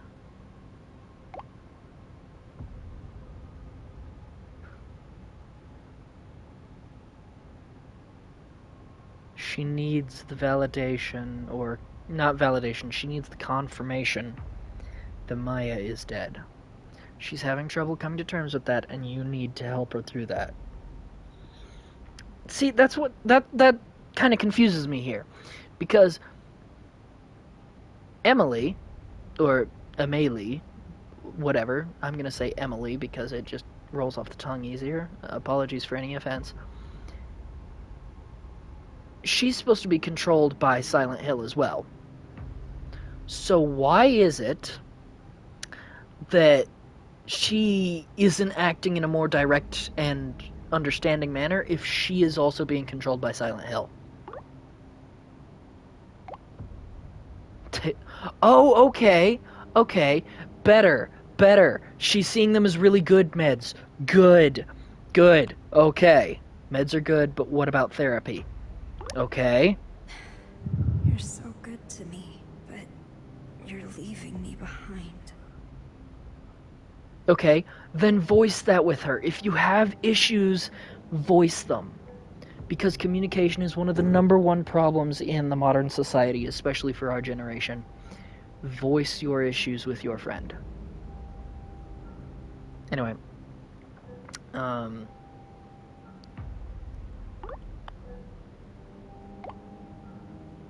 Okay.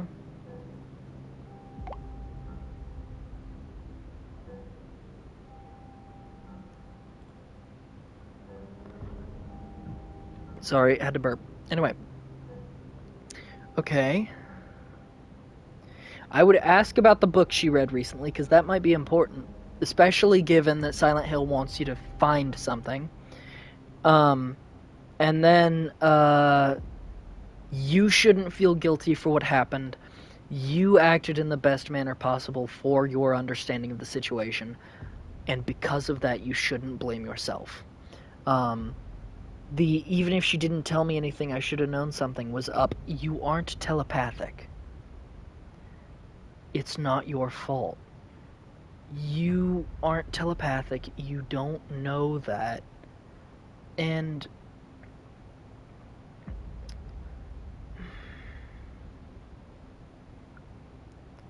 do not blame yourself for not knowing something that you know after the fact.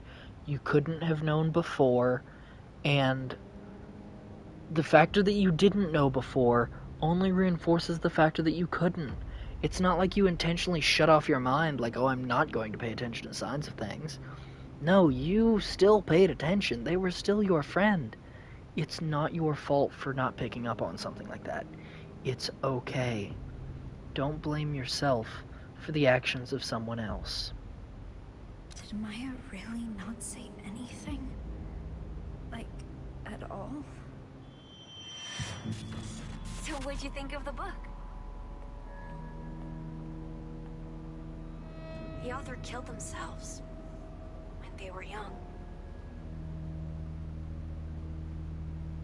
Something beautiful from something tragic.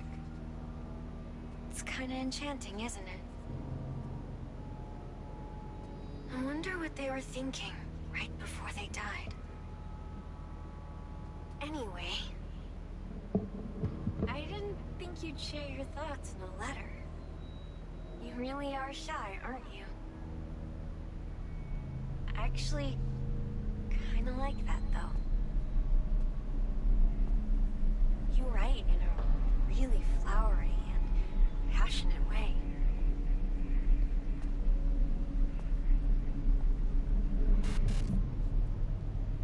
I can't wait to read more.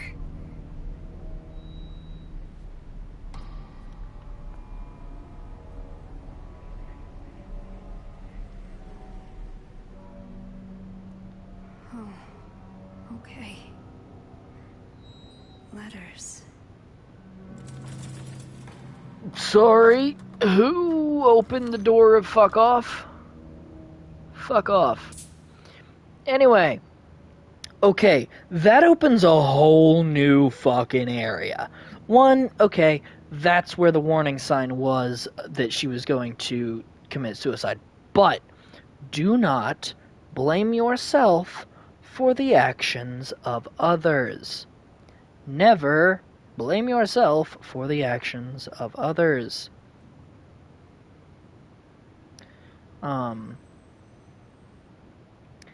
Now, the book, it's interesting now to know that somebody killed themselves after it, because that is kind of important to, like, understanding that.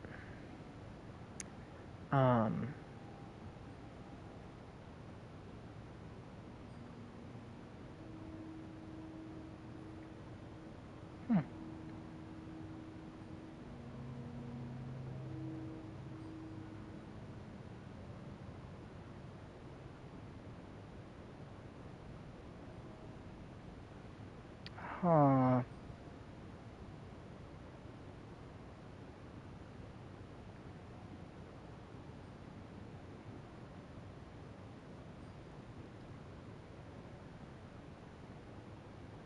Okay, sorry. Some social media bullshit. It's fine. Anyway, but something that is worrying, though,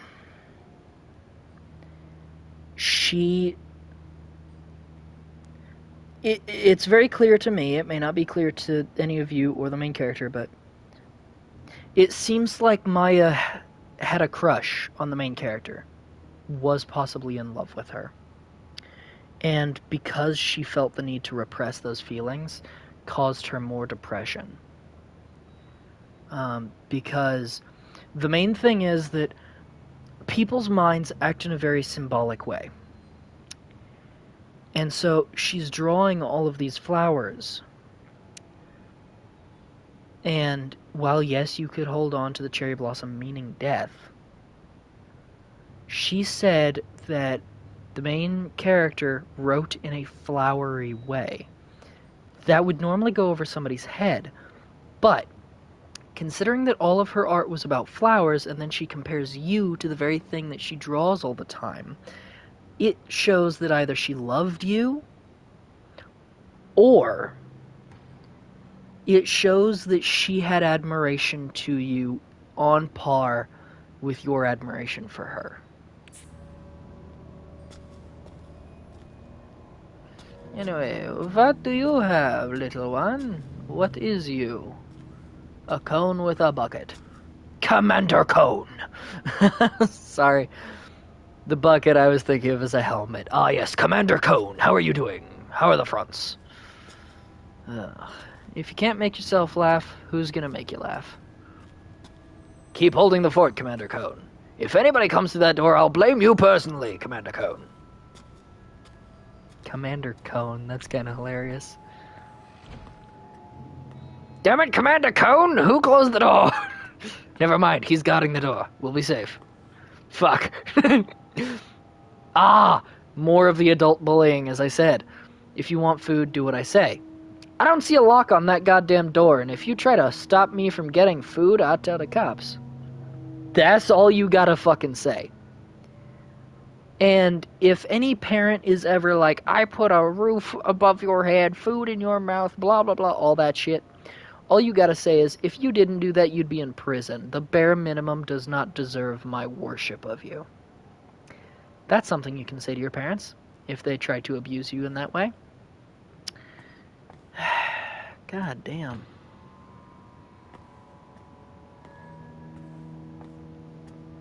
Okay, I've got a lot of things to look at, but ooh, extra doors are now open. Let's look at this all one by one, piece by piece, slowly. Teenage suicides continue at infamous building, blah, blah, blah. Okay, I think that it's still the same. Yeah, it's still the same note from before. Okay. That seems like it's kind of major, but we should go one by one because that's how the game is built. Go first thing you would see by last thing you would see. Sorry, I gotta clear my corners because military. You want food? Do what I say. To which all I would say is, if you don't want medical bills, shut up or I kick you in a bone that breaks. I say kick you in a bone that breaks because it's a woman in the audio. If it were a guy, it would be, no. Either shut your damn mouth and take care of me like a parent should, or I kick you in the balls. Because for me, after all the abuse I went through, I just stood up. And I'm not going to say that, like, oh, standing up is easy, blah, blah, blah. No. It was easy for me. That does not mean that it would be easy for everybody. By no means should you compare yourself in any way to my story and be like, oh, well, I should be able to do that. Why can't I? No. No.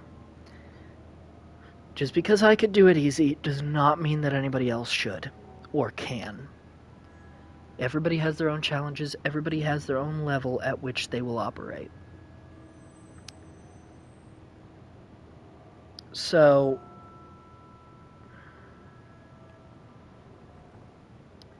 just do your best, and don't judge yourself if your best falls short. Nobody is perfect. Everybody has their struggles, and not everybody can handle things. But no matter what, do not give up. That is the one restriction I put on anybody. Do not give up. In Japanese culture, there has long been a sense of beauty in sacrifice with harakiri, killing oneself by slicing one's stomach, and then being decapitated by a secondary person, but let's not go into details, being a prime example. The ideal was that by taking one's own life, you symbolically purge the world of your transgressions and purify yourself. This concept can be confusing to many Westerners, with young people incorrectly assuming the Japanese yearn for a beautiful way to die. Modern Japanese people, however, do not view suicide in such a positive light anymore, and the life they value is not the biological variety, but rather a social one, where death is needed to protect that life.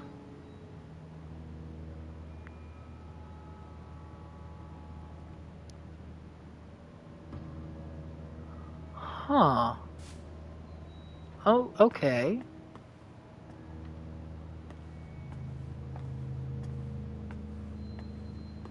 Okay, let's go... Nope, let's get that last because we've already been in there before. Huh. Okay! Who are we worshipping today? Can we worship Colonel Cone? Okay. Ah, the different wait. Okay, you have 2 candle colors. Okay. I was expecting more variety, but considering that there's not much variety in your candle colors, that shows that this is not witchcraft. Yeah, there's not much variety in your candle colors, so not really witchcraft. Wonder what those guys are talking about. Fortune telling? A lot of people are getting into that, huh? You don't believe in that stuff? Well, I think there's something real about it. My great-grandmother was a fortune teller. I hear people here used to treat her like some sort of prophet.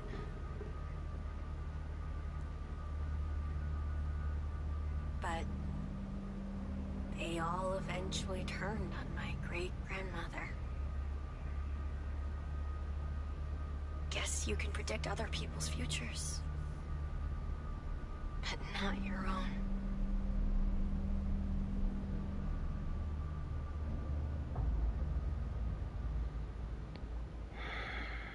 The twitching of the eye shows that she was already extremely deep in depression.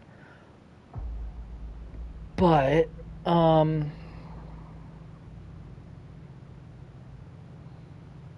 that one, I don't think that there was really much that you could have gleaned. Other than maybe she felt betrayed by those who once idolized her. Possibly. That's a special candle. That candle right there is different from the rest.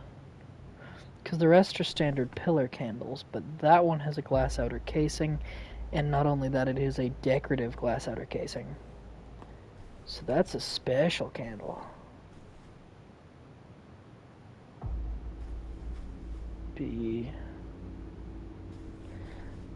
don't quite have enough understanding in this bit of possible magic to understand it. Because it seems very much like it's possible Wicca. However, there are many varieties of Wicca. My understanding of, like, my diversion of Wicca, which is just kind of basic witchcraft, has a lot of variety in, like, candle color. That's why I started to note that.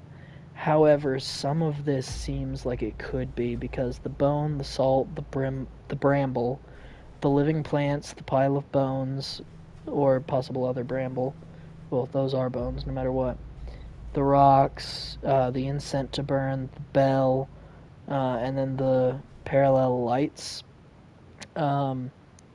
shows very much that this was some sort of ritual, though I doubt it was at all a bad ritual, because, fun fact, People don't usually pray for bad things. I know, shocker, right? Ask anybody of a certain religion. If you know, you know. And they, for some fuck all reason, think that any other religion is all about destruction and violence and blah, blah, blah. Yeah, no. This person was probably just wanting prosperity and happiness, and I don't know. Maybe they didn't achieve it. Now, those are interesting. Those are... I would assume those to be more like lighting sticks. Anyway. Belief in the Witch of Kettenstad. Those who believe in the Witch of Kettenstad share many practices with modern Wiccans. Ha-ha! I got it! Such as praying for a bountiful harvest and goddess worship. Ha-ha! It was a prayer. Or a ritual. Nice. What sets the practice apart is its slight blend of both Western and Eastern customs. Oh, is that why I didn't recognize it? As for what led to the mixing of customs, there's one rather creative theory. During the joint efforts of Japanese and German entrepreneurs and laborers in the 1930s to foster economic growth and prosperity, there was an exchange in cultural beliefs giving rise to the belief in witches. Okay, so I was right. We are in Germany. Nice. But okay. So it's a blend of Wiccan and Asian. Is that why I didn't understand the lamps on the ground? Because is that part of the Asian one? And I would also love if somebody would inform me as to what the little flaggings mean, because those are actually kind of interesting to me. Was that supposed to make me think somebody was standing there? It didn't. Oh, no, that's cool. The light dragging. Okay, that's actually kind of cool. You might think it was a glitch, but it seems very on purpose that the light's dragging like that, and that's actually cool. Anyway, head scratch. Ugh. What? Tarot cards.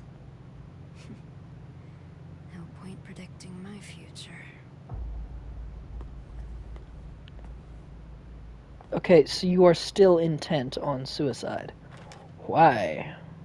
Oh, okay, we can't look at that again? Alright. Please don't make me do another chase, because something tells me I'm gonna have to do that again. Oh. I could have swore I was able to open this a second ago. Oh well. Yep. Cracks with a body. Commander Cone! Are we clear? Good man. Hold the fort.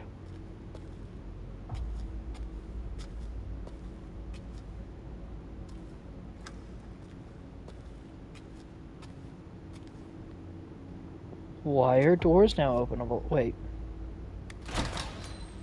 Oh, I don't like that we can open the trash room. Okay, there's something of note in the trash. Babies. Please don't use that as an audio. Oh, God. Anyway.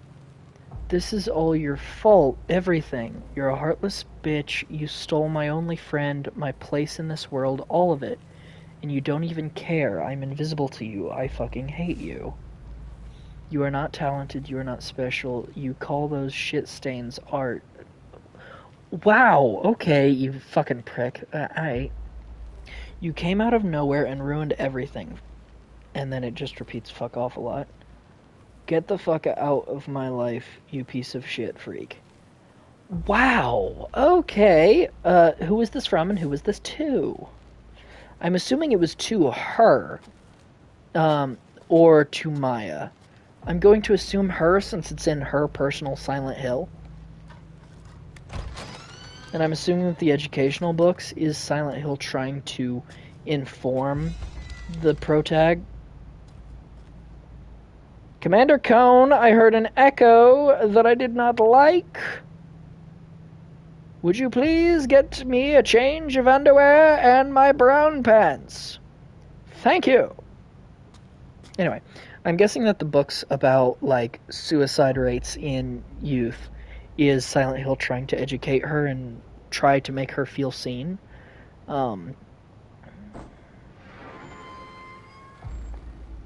Because as twisted as Silent Hill is, oh my god, fucking okay, Jeff the Killer flashbacks. Can you fucking not? I can't look at that for too long. Oh, I don't know why, but that causes me flashbacks. Oh, just that image causes me horror. Okay, let's just keep our eyes down, shall we? Okay, let's not even see the teeth of it. Hey look, a paper. December 23rd, 2020. I haven't been able to study since my brother came back for Christmas break. He's nice and doesn't interrupt my studies or anything, but I can't stand him staring at me. I know he was probably just messing with me back then, but I've been scared of him ever since.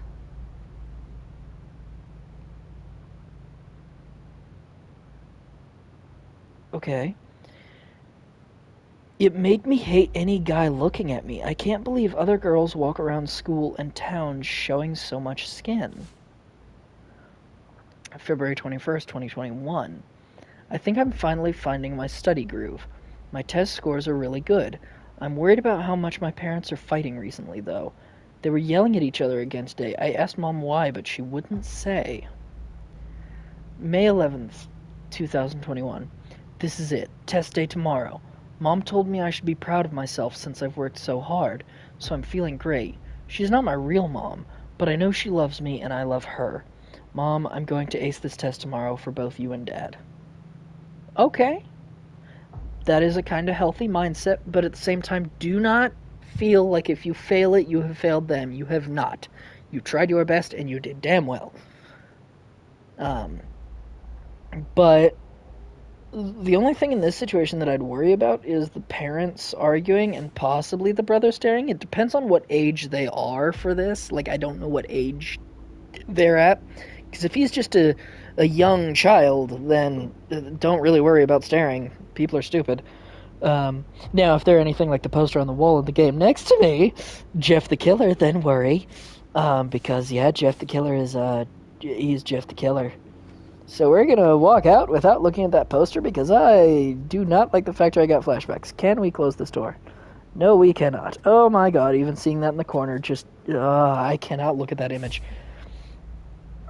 Okay. Deutschland Medical University School of Medicine Orientation. Dear incoming freshmen, welcome to Deutschland Medical University. Founded in 1709, DMU is one of Europe's oldest and most revered institutions. In state-of-the-art research facilities eagerly await your arrival. Its state-of-the-art research facilities eagerly await your arrival.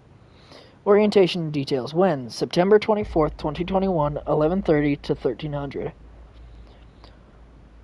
When? School of Medicine Central Lecture Hall. Please wear a mask when attending. Oh, yeah, a COVID mask. Sorry. For some reason I thought everybody would just be in fucking masquerade.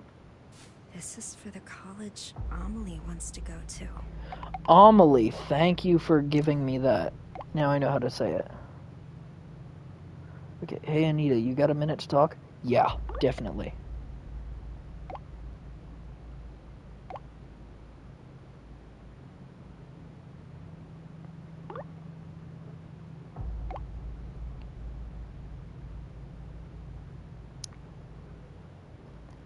Open up. The first thing you need to do is to get help. Just be honest about your feelings with people. Because that's the first step in becoming better. Or it's one of the first steps.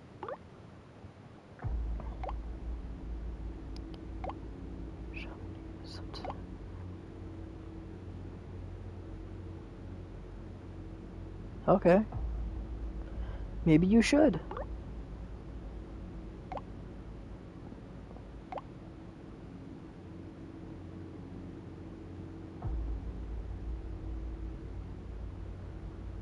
Okay.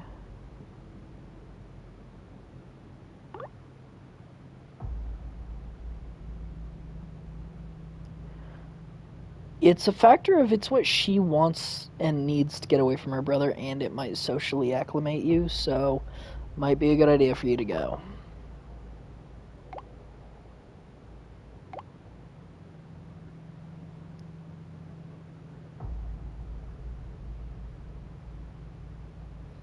You're as a gorgeous person. Seriously.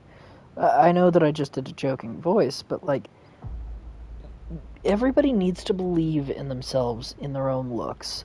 Or at the very least, believe that everybody is equally as ugly as you are. Because a lot of depression comes from believing that other people are better than us, or that we're not enough. And so, whatever helps you understand or realize that we are all equal, and that all you can really do is just be yourself and be clean. That's all you really need, and that's all that really matters. Personally, mall visits are actually really nice, especially if you've got somebody to go with you, because mall visits alone are kind of lonely. Too hard on myself, huh? Amelie's the only one who thinks that. Okay, Amelie. Okay. So, eyes down when you turn around, because duh, I do not want to see that image again. Thank you very much. Because that image genuinely fucked with me. Stay home alone.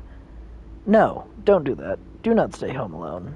I say as my present vacation that I am on my last day of was just me staying at home alone, but that's not the point. Do as I say, not as I do. Ow. What the? Oh, reflection. I thought a button prompt came up, and I'm like, what are you gonna do? Leap out the window? The fuck? Okay. October 7th, 2022. I'm finally focused on my studies, so I think I might pull an all-nighter. It won't be good for my skin. I can just hear people calling me troll and nerd, but I don't care. I have to make it to college in the city. Mom and Dad are counting on me to do well. I'll make them proud by getting into my first choice. Alright, time to hit the books till morning. Okay. November 9th, 2020. Dad was talking today about how there was a plan to rebuild the town. They were going to use a bunch of funding from China to turn the town into something better, but everything got canceled due to COVID. Sure, it would have been nice if it had gone through, but I just couldn't see it happen. Even if things had worked out, not in this place, it wasn't because... It hasn't been special since I was little. There's nothing to do, the buildings are ancient, it's a dump. My future isn't here, it's in the city, where college life is waiting for me. Everything's writing on my entrance exam next year. I have to get out before my brother comes back. Okay, how bad did the brother become? Like, I know there was the staring thing, but did he actually become straight up Jeff the Killery? I mean, he has a picture of Jeff the Killer. Ah, my ear. One sec.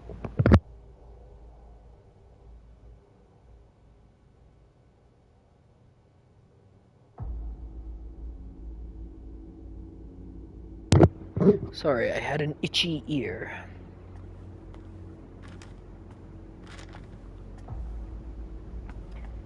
Suitcase with pens. Okay, I thought they were cigarettes, and I'm like, why do you have cigarettes on a suitcase? The fuck?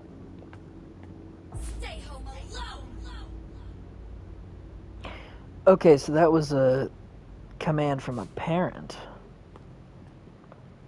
Nope. Leave the house. Fuck it. For me, everything was basically rebellion. It was like, once I stood up, it was, I would not listen to anything that I was told. Okay, search the walls.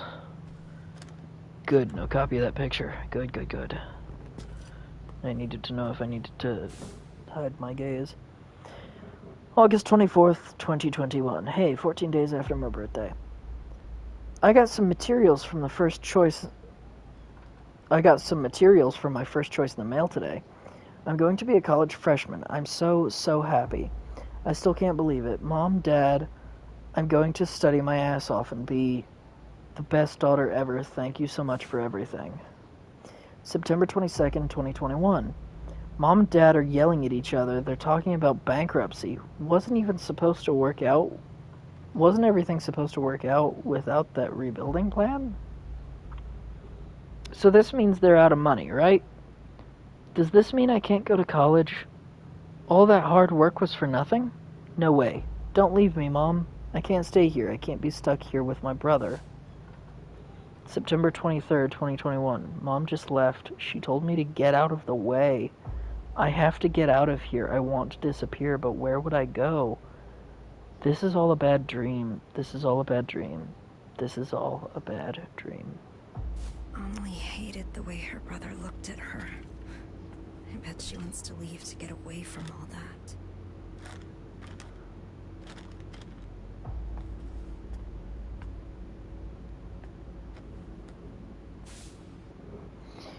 Young student found dead, possible suicide. September 25th, 2021. Around 10 a.m. on the 24th, a local resident reported seeing an 18-year-old female high school student fall from the roof of the Kettenstadt apartment building. The girl was rushed to the hospital but was pronounced dead 2 hours later. According to school staff, the girl was distraught over not being able to attend college due to troubles at home. No note or diary was found, but police still believe her death may be a suicide. Amelie's dead too. I thought that Silent Hill was just filling in for your friend and that friend might be alive, but okay, Amelie is dead too. Fuck. Amelie's not like this, though. Right? That was literally about Amelie. Pretty sure.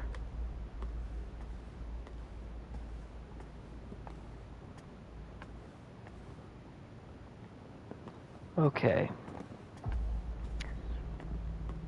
I really worry about leaving here now because I really don't want the danger. Commander Cone, you better have done your job well. I don't like that it's saving.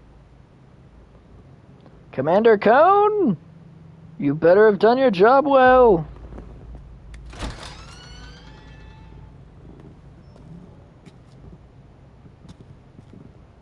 Okay, Commander Cone is still holding the line. Commander Cone, you really need to make these doors not self-closing. We shouldn't have installed those auto sensors. Okay.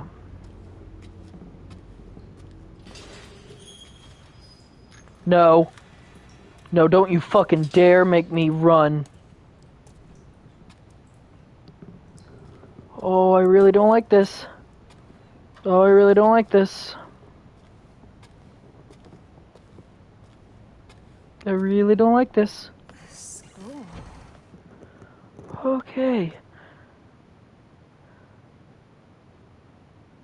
I hear footsteps. Okay. School,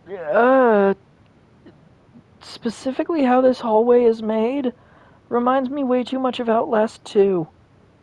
I hated Outlast 2.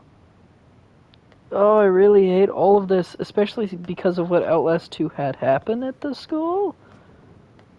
I'm hoping that I don't have to search a locker or that it would be automatically open for me upon my approach.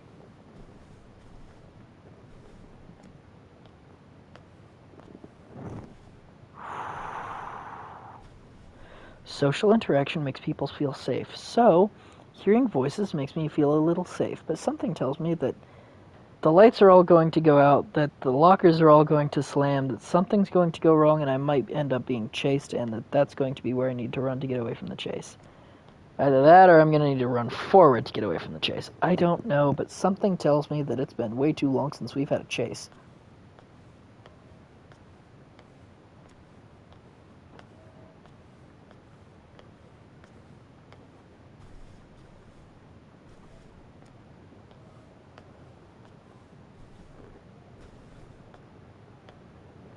Oh, here goes hell. It says exit. No, there's gonna be something behind that door. There's not gonna be, There's either gonna be something there that's gonna chase me, or there's gonna be something behind this door. I don't trust when it has an exit sign, especially since it has an exit sign.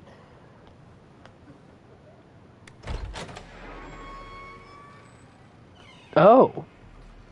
So not a chase? Dumb.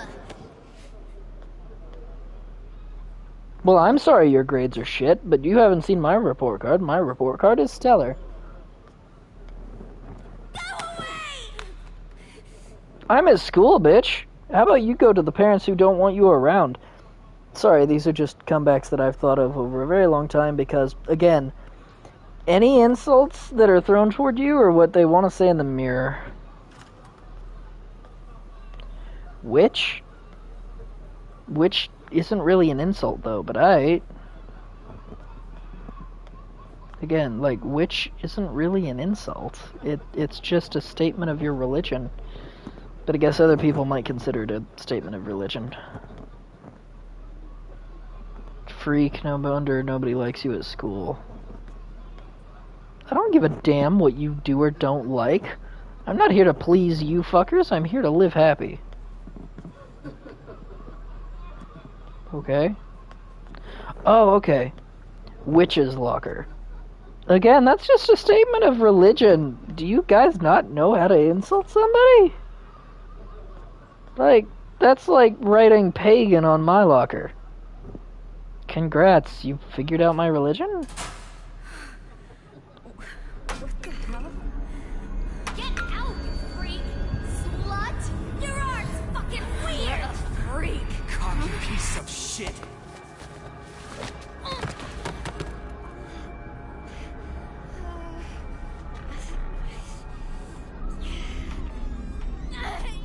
Learn to be strong. Okay, you've started the first step to stand up for yourself.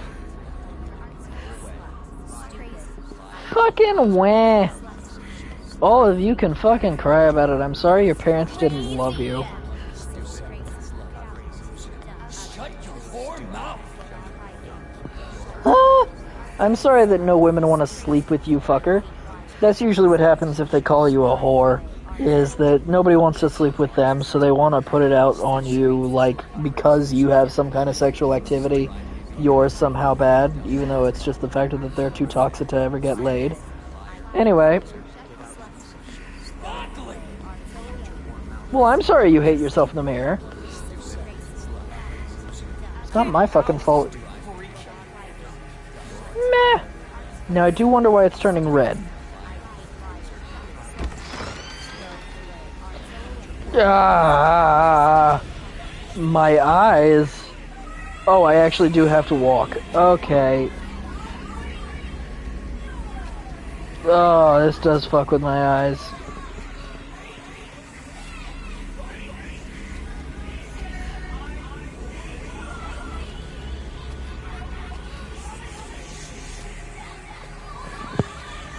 Maya's not a freak. She's my friend.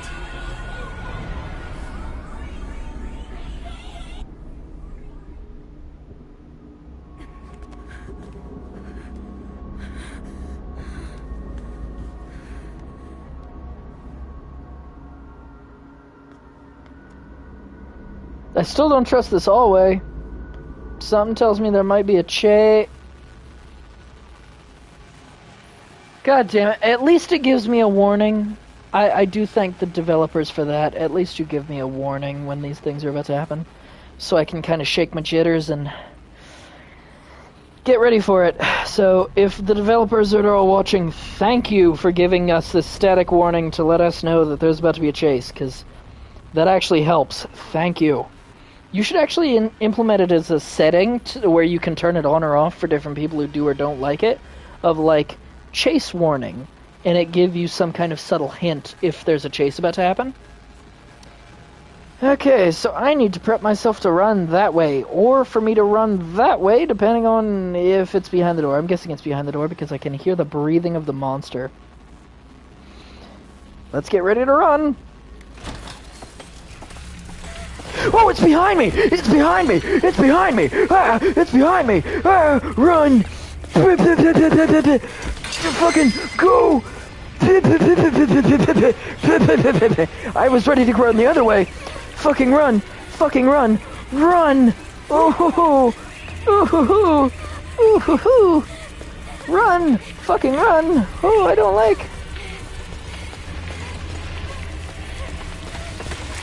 I don't fuck.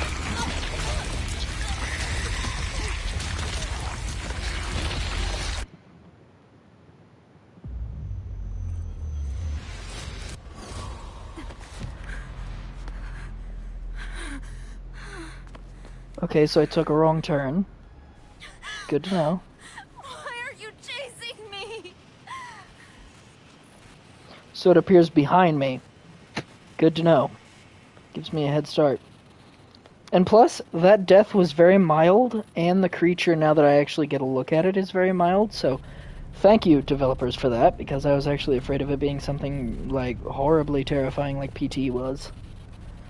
Okay. Run again.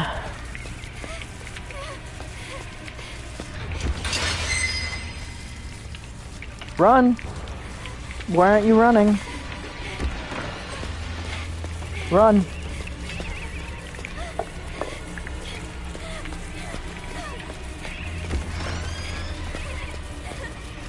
Wait, that way's not a thing? Fuck you! Fuck me!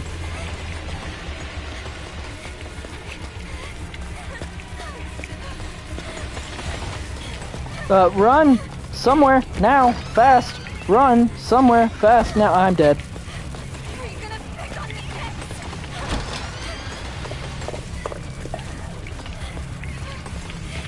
I'm dead, I'm dead, I'm dead, I'm dead. Don't run! The fuck you mean, don't run, bitch?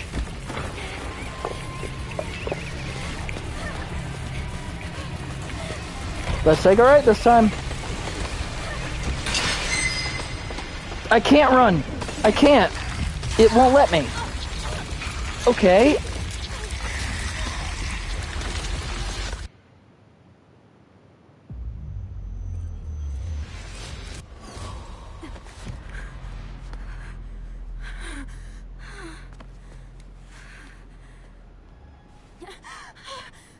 Not again.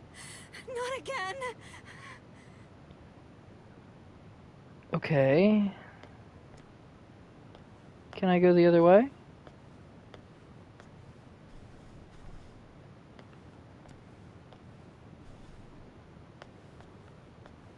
And I'm wondering if I should take that statement honestly whenever the door says don't run.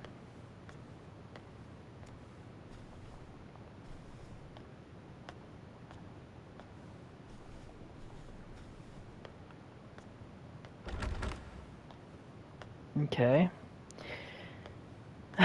Let's take one chance to think that it actually means not to run.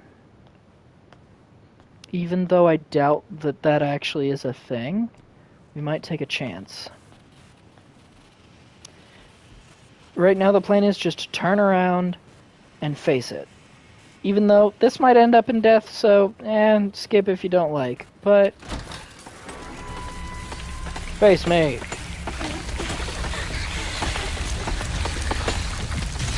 Nope, still ends in death.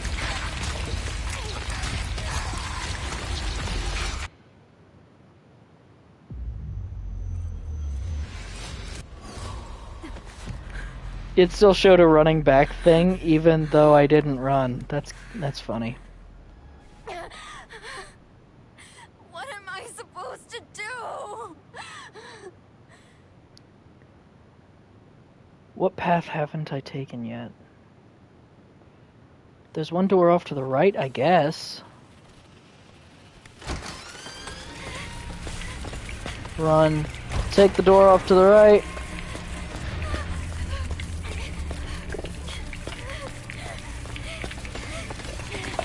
Whoa, whoa, I hear you on my right. Fuck off.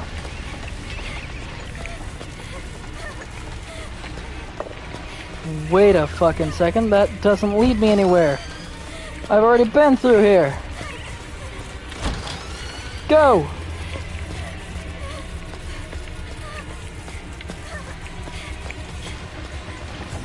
Go, go, go, go, go! I'm dead.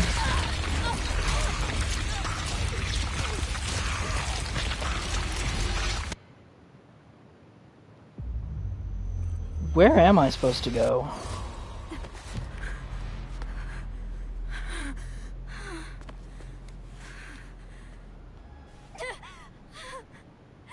What did I do to deserve this?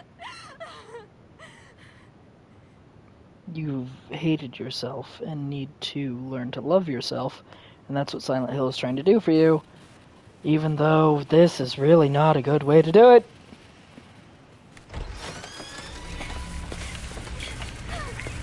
Let's run again.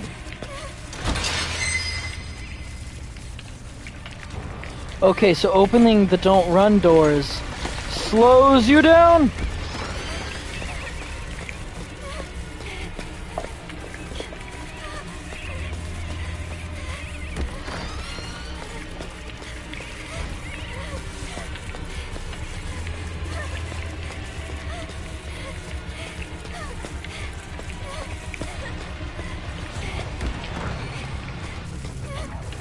Fuck.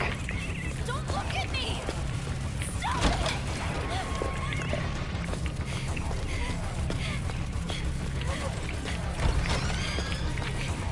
Take a left. Damn it, the don't run door. Oh, this is a loop. I need to look out for your ass.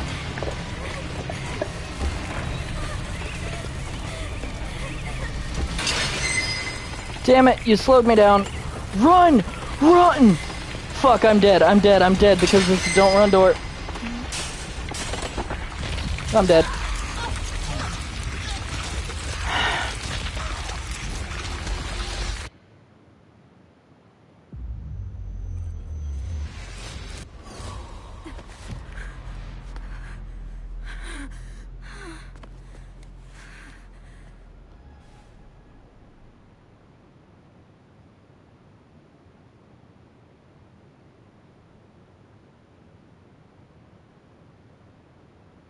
Give me a sec, I'm actually looking up the answer to this chase.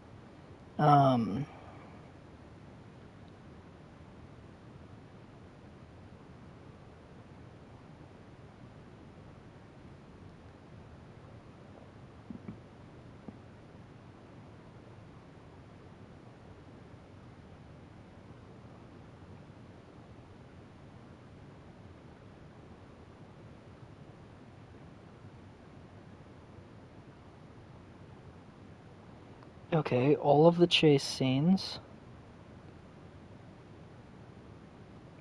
That doesn't make me comfortable.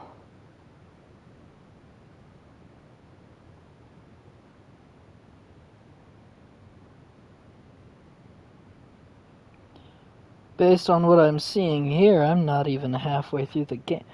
Oh my god, this hurts.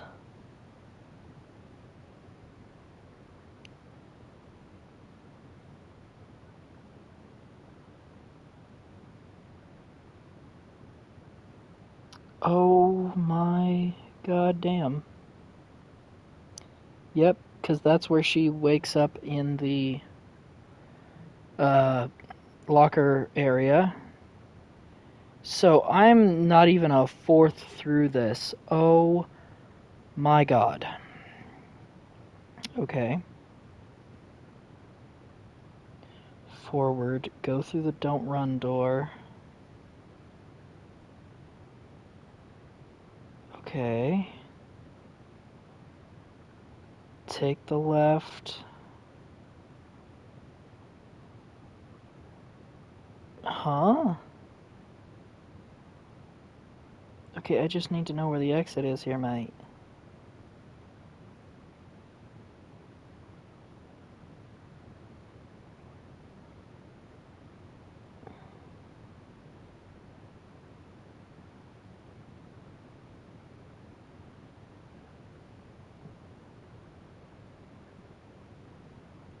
What?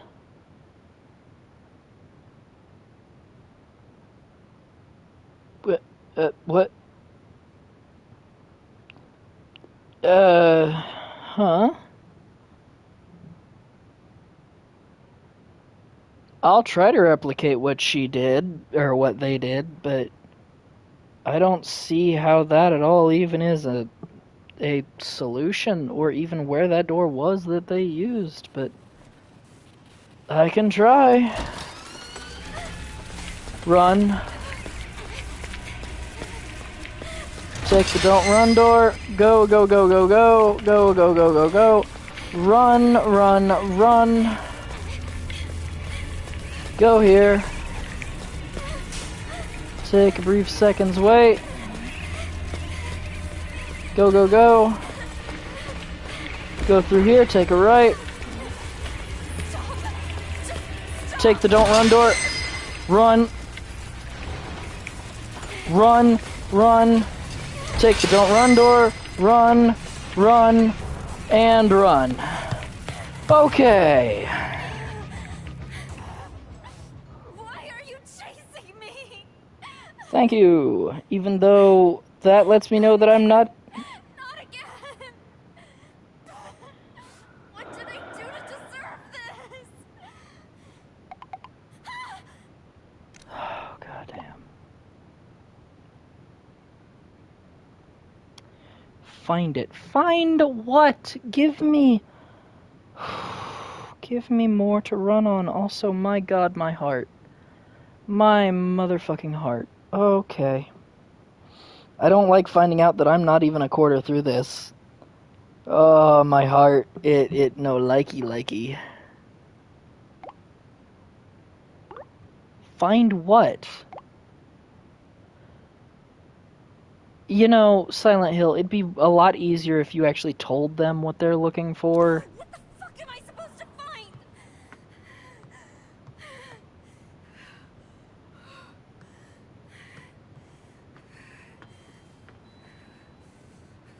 Okay, I have already examined that, so it lets me know. See, it's you. You're what she found beautiful. As I said earlier. Girl in this picture. Oh, never mind, it's is Amelie. Amelie. Amelie, sorry.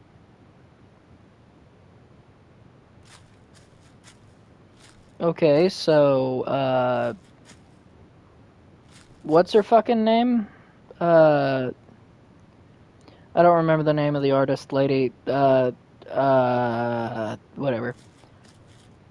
Sorry, my mind, Chase, not good. Anyway, so, okay, so the artist loved this woman. Okay.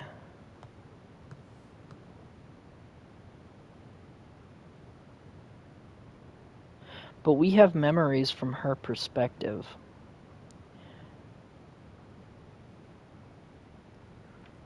Okay, were we actually Amelie?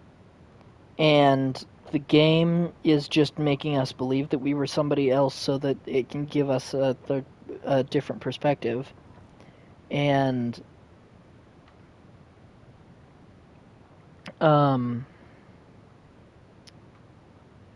were we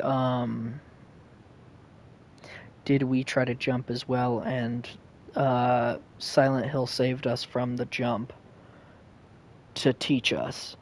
Or are we already dead and Silent Hill just wants to teach? I heard that, you fuck.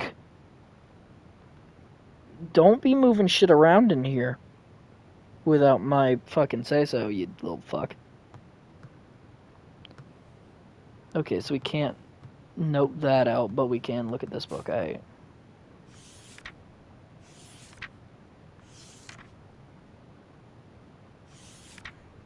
This guy looks familiar.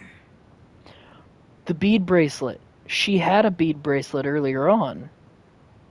Maybe I'm wrong about her loving the other woman, but I doubt it. The herd. Where are you going? Yeah, that's right. Amelie.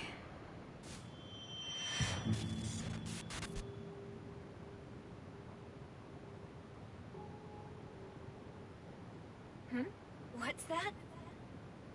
Oh, you like what you see?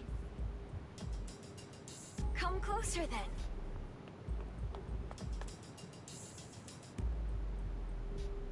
Wait a sec. You two are from my class. Those glasses look good on you. Sorry, she's so cute. I couldn't help myself.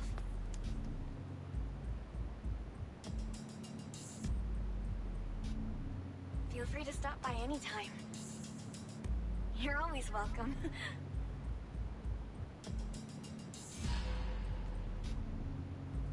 Maya only ever cared about Amelie.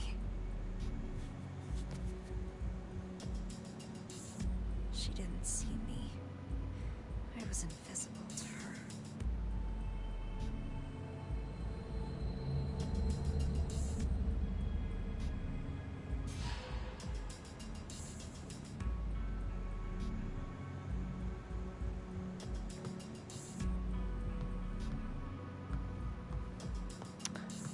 No. I feel like she loved life. Can you stop fucking moving shit in here? Because I hear when you do that.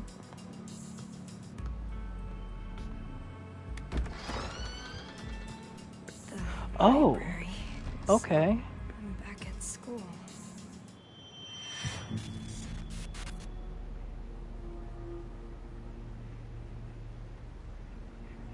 There's no beauty in any of this.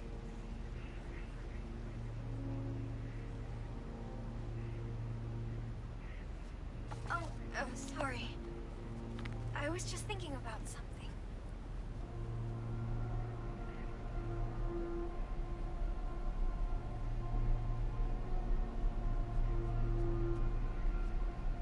I borrowed that book you wanted. I finished it, so it's all yours.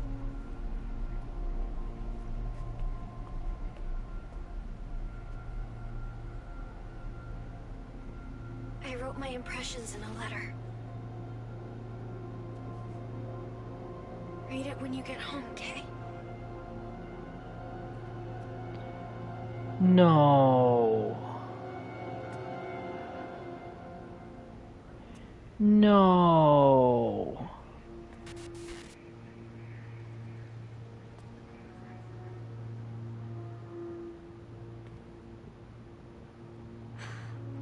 Where was it? That book. I don't think the book was what you're supposed to find. I think you're supposed to find the letter from her because it was her suicide note. Oh no.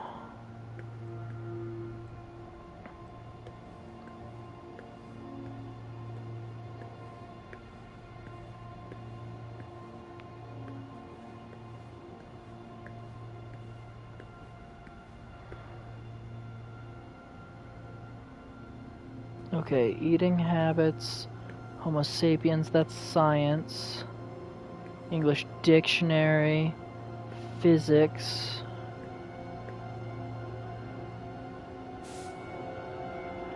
The Witch Hunt of Kettenstadt. In 1930s Germany, the town of Kettenstadt attracted wealthy entrepreneurs and enjoyed a period of economic prosperity. Behind that success, though, was supposedly a Japanese woman who used her clairvoyance and mystical powers to guide the entrepreneurs. She would come to be known as the Witch of the Far East, and would be greatly respected by the German people. However, in 1947, the entrepreneurs suffered great losses. A large fire spread throughout their industrial parks, losing them the majority of their factories. The Witch of the Far East, who was hospitalized, jumped off the roof of the hospital and killed herself. The witch had been diagnosed with an unknown illness, and many believe the fires pushed her over the edge. Some citizens, however, claim that the witch hunt was to blame. They argue the witch's rise to prominence angered the mayor's party, who used the chaos from the fires as a cover for murder. There is no evidence to support this claim, and many now view it as a mere conspiracy theory. But the mayor's party did manage to regain influence in the town after the witch's death. Since then, citizens have started to believe any stroke of bad luck is a result of the witch's curse. A witch's curse? Is that why I saw what I did before?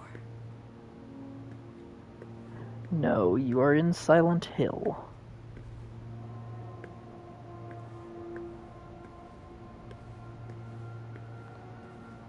And the "can you come meet me at the villa" was its way of pulling you into Silent Hill. 'Cause welcome to it, eh? Looks like there's space for a book here. Wait, I think I know these.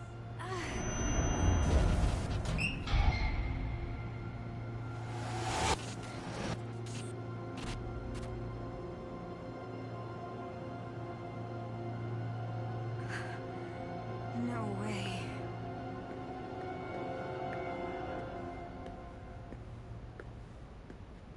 The book is in your locker.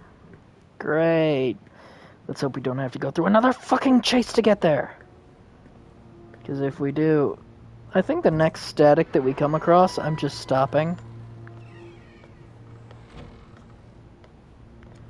Because I'm not sure how much more I can just handle of that. Please don't be a chase.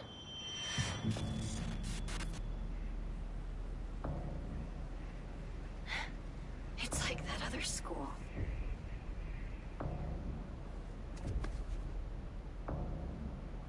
Why does this always happen?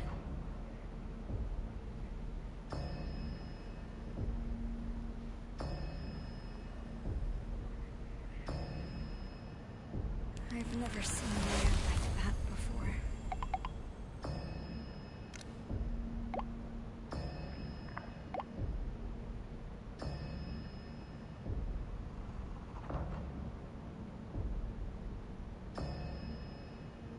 Okay.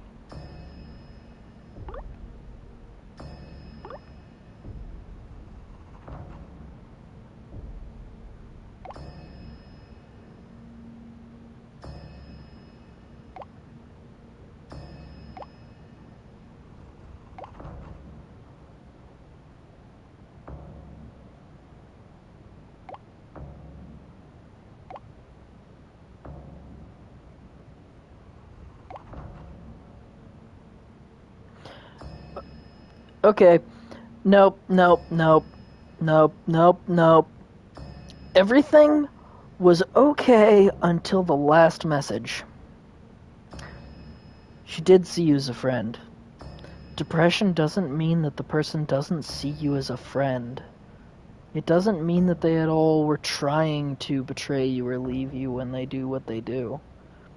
That was something I struggled with one of my friends who attempted suicide. I felt like she had betrayed me.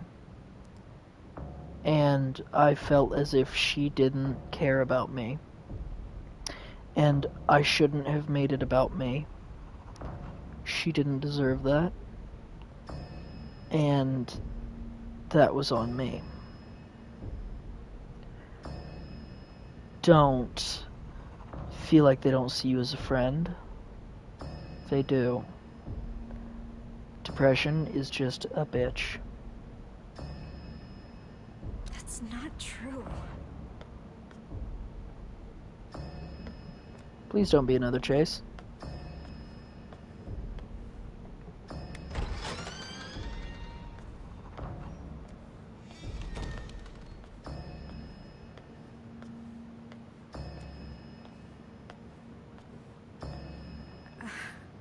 What? How did she lie? Maya's locker. No, it's not here. It wasn't here before either.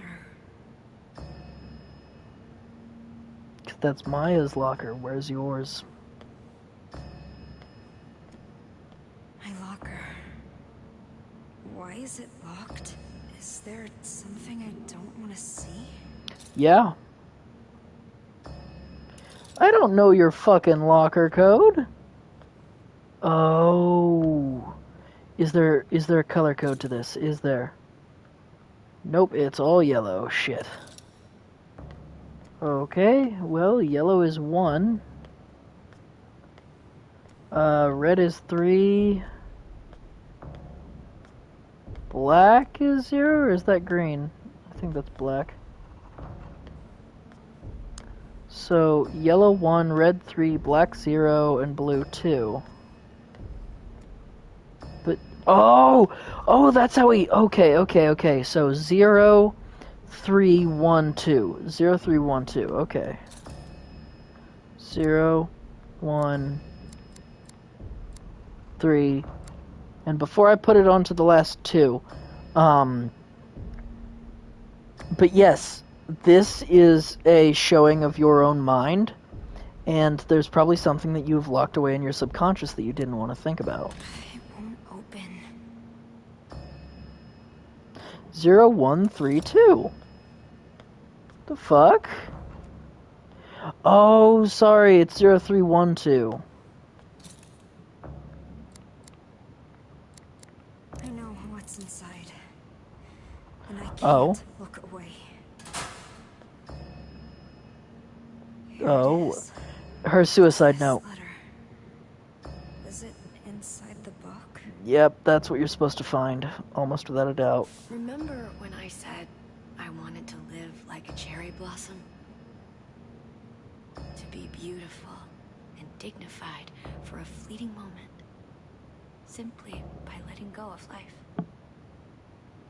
Daring to bloom, knowing it won't last. And so falling in vivid color. I wish I could live like that. I want to experience true beauty, if only for a moment. I met someone who made me feel different. He showed me a whole new world. Gave me hope.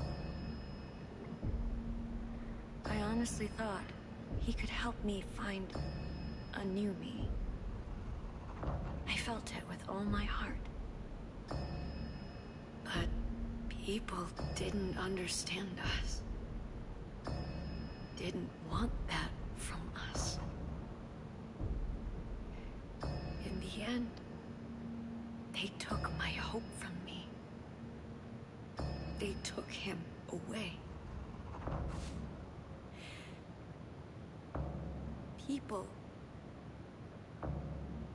People who can't achieve beauty seek comfort in others. They fear anyone different, hate them, try to tear them down.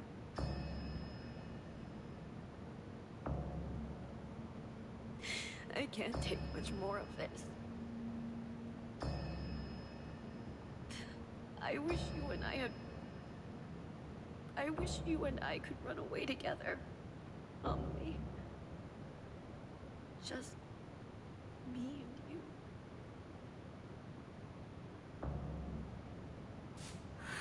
Maya. She was asking Amelie for help. But I just... You are Amelie. Maya, you have everything. You're way more talented than me. So, why? Why take Amelie from me? You acted like I wasn't even there. Amelie is my friend. She's mine!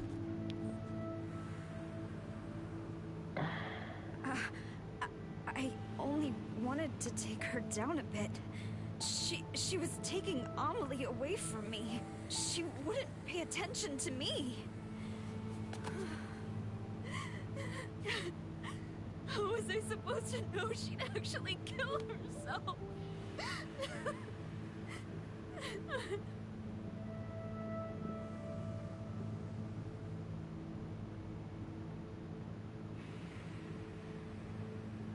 Okay. That's kind of weighty.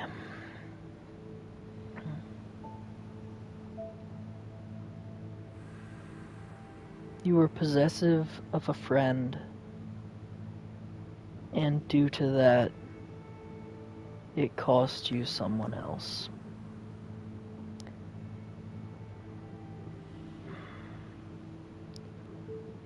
You couldn't have known, and you likely had never experienced such a thing before. Everyone fails their first time through. Any who expect victory their first time has never fought a war. Sorry if that's a little too metaphorical, but any situation which you have not handled in past, you are most likely to fail. She had never handled this before, so it's not her fault. As much as she probably blames herself. And any of you out there, any who do something their first time are most likely to fail. So if you've never experienced something before, then don't feel like you have to succeed at it. Nobody should expect other people to be perfect, even though we hold ourselves to that kind of regard.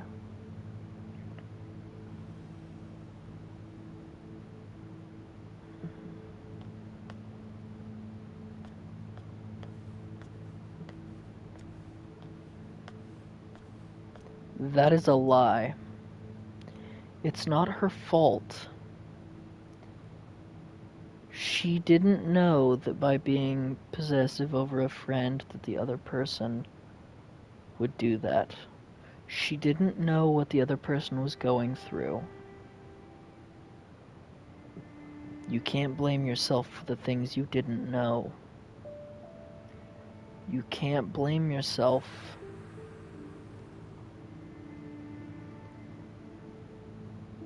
for things you did when you had no other experience in that situation. Your first time in a situation will almost always fail. Do not feel bad that it didn't work out the first time.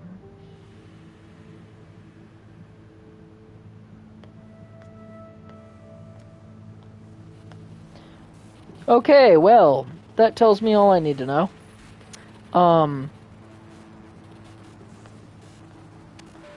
Well, I hope everybody has a wonderful day. And, yeah, because I can't handle another chase. Like, no. My heart, my just adrenaline. Another chase is not what I'm up for. I am glad that the devs put in this glitch to warn you when there was going to be a chase. I really do like that. Like, thank you, developers, for doing that. It greatly lets me know when I should cut off the game. So, everybody have a wonderful night. Know that you are loved. Do not blame yourself for the things of your past. You didn't know the things you know now. They were likely your first times trying things, or your first time trying that outcome. Sometimes it can take multiple times going through a situation to get it right. Just remember to love yourself, to love others, and to make sure to uplift each other, not to put each other down.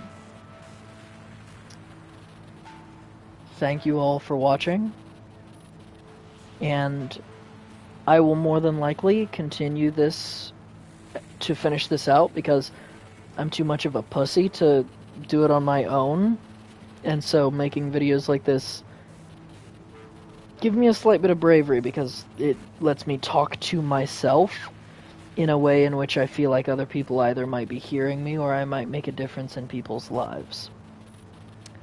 So, remember to forgive yourself for all things of the past and try your best moving forward. Moments of the past are not your fault.